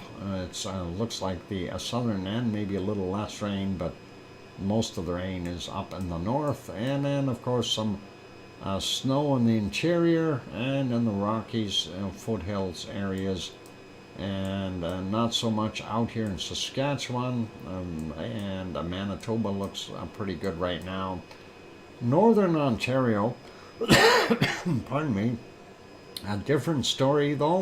We do have a lot of yucky stuff around it, as well as looking at what we've got down here in the U.S. We definitely see some snow, and that may be going to come in for Henry, and then for our wonderful Tom. But anyway, looking at Toronto, Ontario's got that end of the storm there. We'll look at that storm in a second. Going all the way up into Quebec, we do see that heavy snow and ice rain coming in at freezing rain just off the Hudson's Bay area there. Right now looks okay for New Brunswick, and okay for the every place there in what is it, Nova Scotia and PEI, including the Cape Breton Peninsula, where they have the little what do they call them? Cabot Peninsula. That's my bad. Cabot Peninsula, and ice rain there in. I'm just trying to keep us straight here. Ice rain in Newfoundland, and there we go. Anyway, the Cabot Patch Kids, yeah, in Cape Breton. Cabot, the Cabot Patch Kids. There we go. We got it right. A little bit of rain out in the Seattle area, and as well as in Oregon. And we do see some snow falling in the mountains there in Idaho, as well as Montana, and of course in Wyoming, and looks like a Salt Lake area, as well as Colorado are getting some of that bad weather. And then looking at that storm, yeah, the Cabot Trail, the Cabot Trail has Cabot Patch Kids all around it. Yeah, we know. Okay, got it. I'm kidding. Looking at this stuff going through the whole bunch of states, too many to count. And of course, Ohio getting most of it, and now looks like Tennessee's got some of it, as well as going through northern portions of Alabama. And is that Kentucky, or is it Kentucky Fried Chicken? I have no idea. No, that's Memphis. Isn't that Tennessee still? Knoxville, yeah, somewhere thereabouts. I'm not that good with my states, so I have no idea. Anyway, a few spots on the Florida bottom end of Florida, we do see a nasty storm out here all by itself, little guy, and some rain on bottom of Mexico, and then we get down here, Central America, lots of rain out in the water as well. Yep, northern portions of the Amazon definitely got a bunch of different areas with rain. Looks a little easier there in Peru, and Bolivia not so much, Paraguay not so much, and then you can see the other areas of Brazil that really are not getting too much rain. No rain in Uruguay, Paraguay, or pretty much nothing there in northern portions of Argentina, or most of Argentina. We do see this Chilean coast down here getting some chilly weather, sliding over, and having a look at New Zealand. That low was sitting right on top of the North Island. Not good for them. We do see some rain on the coastal areas of the southern island. There's that high sitting there, and yeah, that low sitting on top. Hopefully that moves off quickly and gives them a little bit of a breather. A little bit of rain on the western portions of Tasmania, and maybe a tad bit along the coast in places for southern Australia. Nothing for Melbourne really, and the same thing goes along the eastern coast, a few spots, but for the most part no rain there in Australia. Looks like Fiji is pretty good right now. Possibly some rain out there in Tonga and those areas as well. Vanuatu is looking pretty good. A little bit in New Caledonia. And of course, lots of rain in Papua New Guinea and eastern Indonesia. Looks like the islands are hit and miss as far as rain and storms. Down here in the bottom, Java not so bad, and then you keep going, Bali and those other ones looking not too bad. And looking at Indonesia, the Sumatra, I mean, we do see some spots there, as well as going up in the other countries looking for more. Kuala Lumpur, where the heck is that? What's the name of that? Singapore? What's Singapore called? Oh, Singapore's down there. Never mind. We're good. Philippines, and we do see some rain in there as well. Looks like some rain in Hong Kong and southern China. And we see this big storm out here in the Pacific. It's no longer sitting on top of Japan. Northern portions, though, Coral Islands, they've got that low sitting there. That is twirling around and causing all kinds of snow for the Kamchatka Peninsula, and likely removing a lot of the SO2 for us, so we're happy about that. Some spots of rain in India, nothing too severe. And here we've got southern end of Africa, looks pretty dry. Nothing in Madagascar, but we do see this area here, and I'm wondering what is actually, which countries those are those. This is Somalia, that'd be Uganda there, I think. And anyway, coastal areas and all the way through, they're getting hit with some of it, so pretty normal weather for there. Saudi Arabia still got some rain spots. Looks like Iran, Iraq, and Syria, and Egypt, everybody's dry there. A little bit of a rain and snow in Turkey. Any rain for Piggy? No rain for Piggy. We see Crete is getting some rain though. And no rain there in Sicily, and no rain in Italy, no rain in Sardinia. And we do see some rain going straight across the central portions of Spain, all the way up into France, and just right around Nantes, nothing right there. it looks like Belgium and Holland and Luxembourg and Germany and of course Denmark. Pretty dry right now, and of course looking at the bottom end of Sweden, Finland and Norway doing good. Top end, different story as we can see. And it looks like London is dry, and most of England is not bad, from Leeds on up to Newcastle up there. And they have some heavy band of rain coming across. That's going all the way over into Ireland as well. And looks like Irish Monk isn't bad off. He's still in the dry area. Now let's take a look at our wonderful Iceland. We see snow.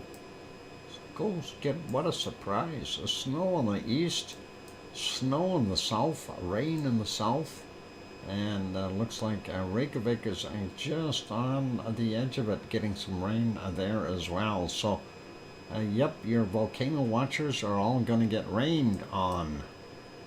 Some snow in Greenland, and then of course Baffin Island and those places, of course to be expected, right? Cabot Trail is for hiking around the peninsula. I see that. Did my chat break again, or is nobody chatting?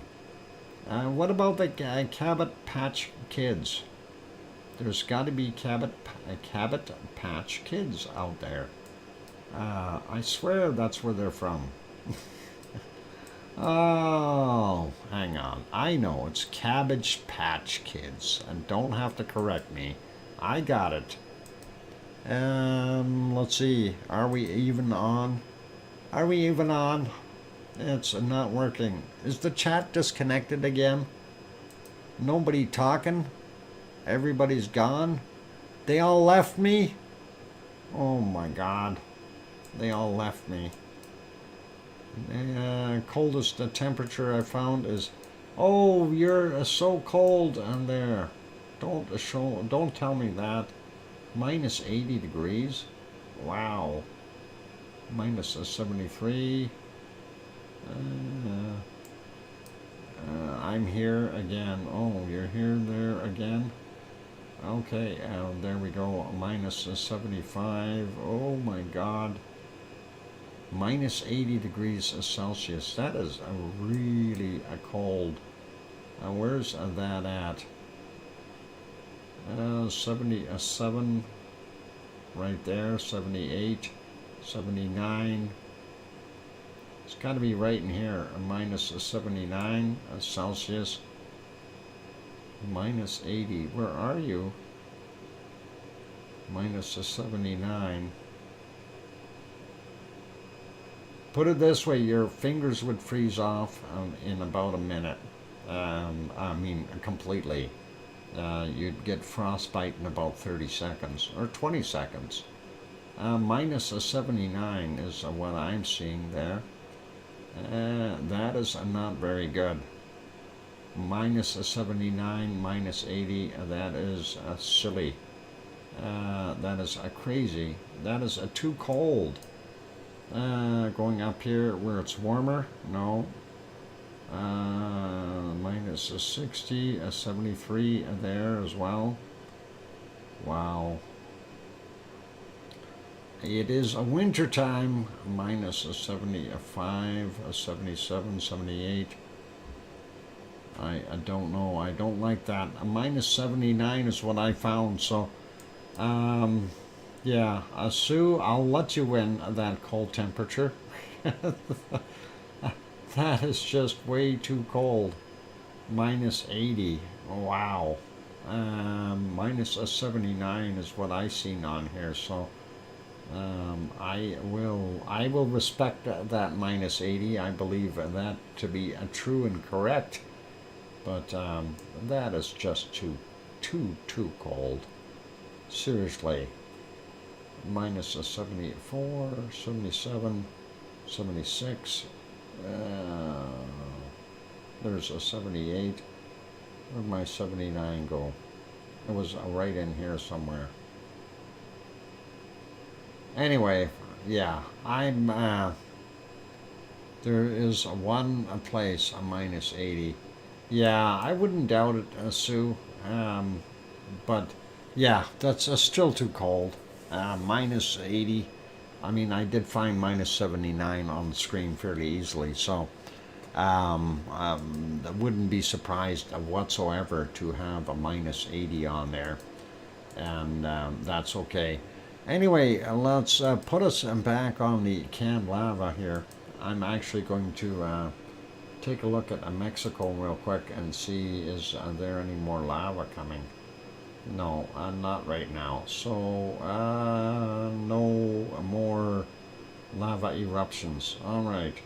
We will take a look at the other stuff, though, from earlier in a bit, because that was a multiple whomper, and I kind of like that. We'll see what we can do. Yeah, like I said, I'm going to make a video out of it, and we'll go from there. And of course, it's giving me ads right now. Let's see if we can move it to the right spot and just freeze it.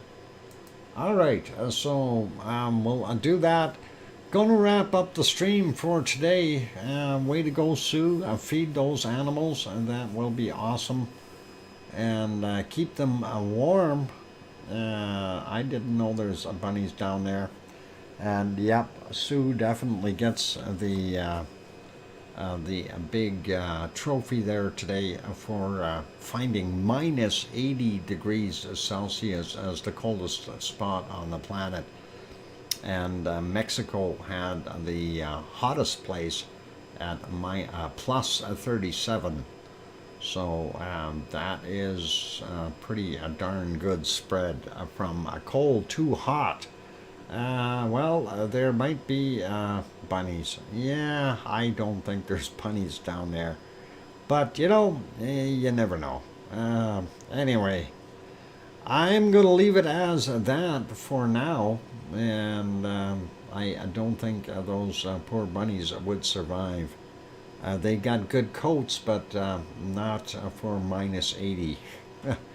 I think you'd have some frozen bunnies. Wonky Donkey coming in at the end of the show. Wonky Donkey, hit that like button, and thanks for popping in. Anyway, time to wrap it up, you guys. So thank you everyone for being here today. I really do appreciate that. And of course, it is a Friday. Remember, for tomorrow, a Saturday, cue the VolcanoX thing, Bob, please. Tomorrow the show starts early, so please remember that, and hopefully we can get things happening. And on those notes, time to wrap things up. Thank you to my moderators, Arizona Snowman, Piggy, CND Boy, Gary 24/7 Live, AZ Skies, as well as Lucas Snow and Joseph Fields, Texas, and possibly our wonderful Mona Lisa Smiles as well. Thank you, moderators. Appreciate it. Sue, a big thank you to you for your reports there. That is always awesome, and thank you very kindly. It certainly does help. And other than that, let's say thank you to Grandma B and Kevin Haynes for both gifting one membership each.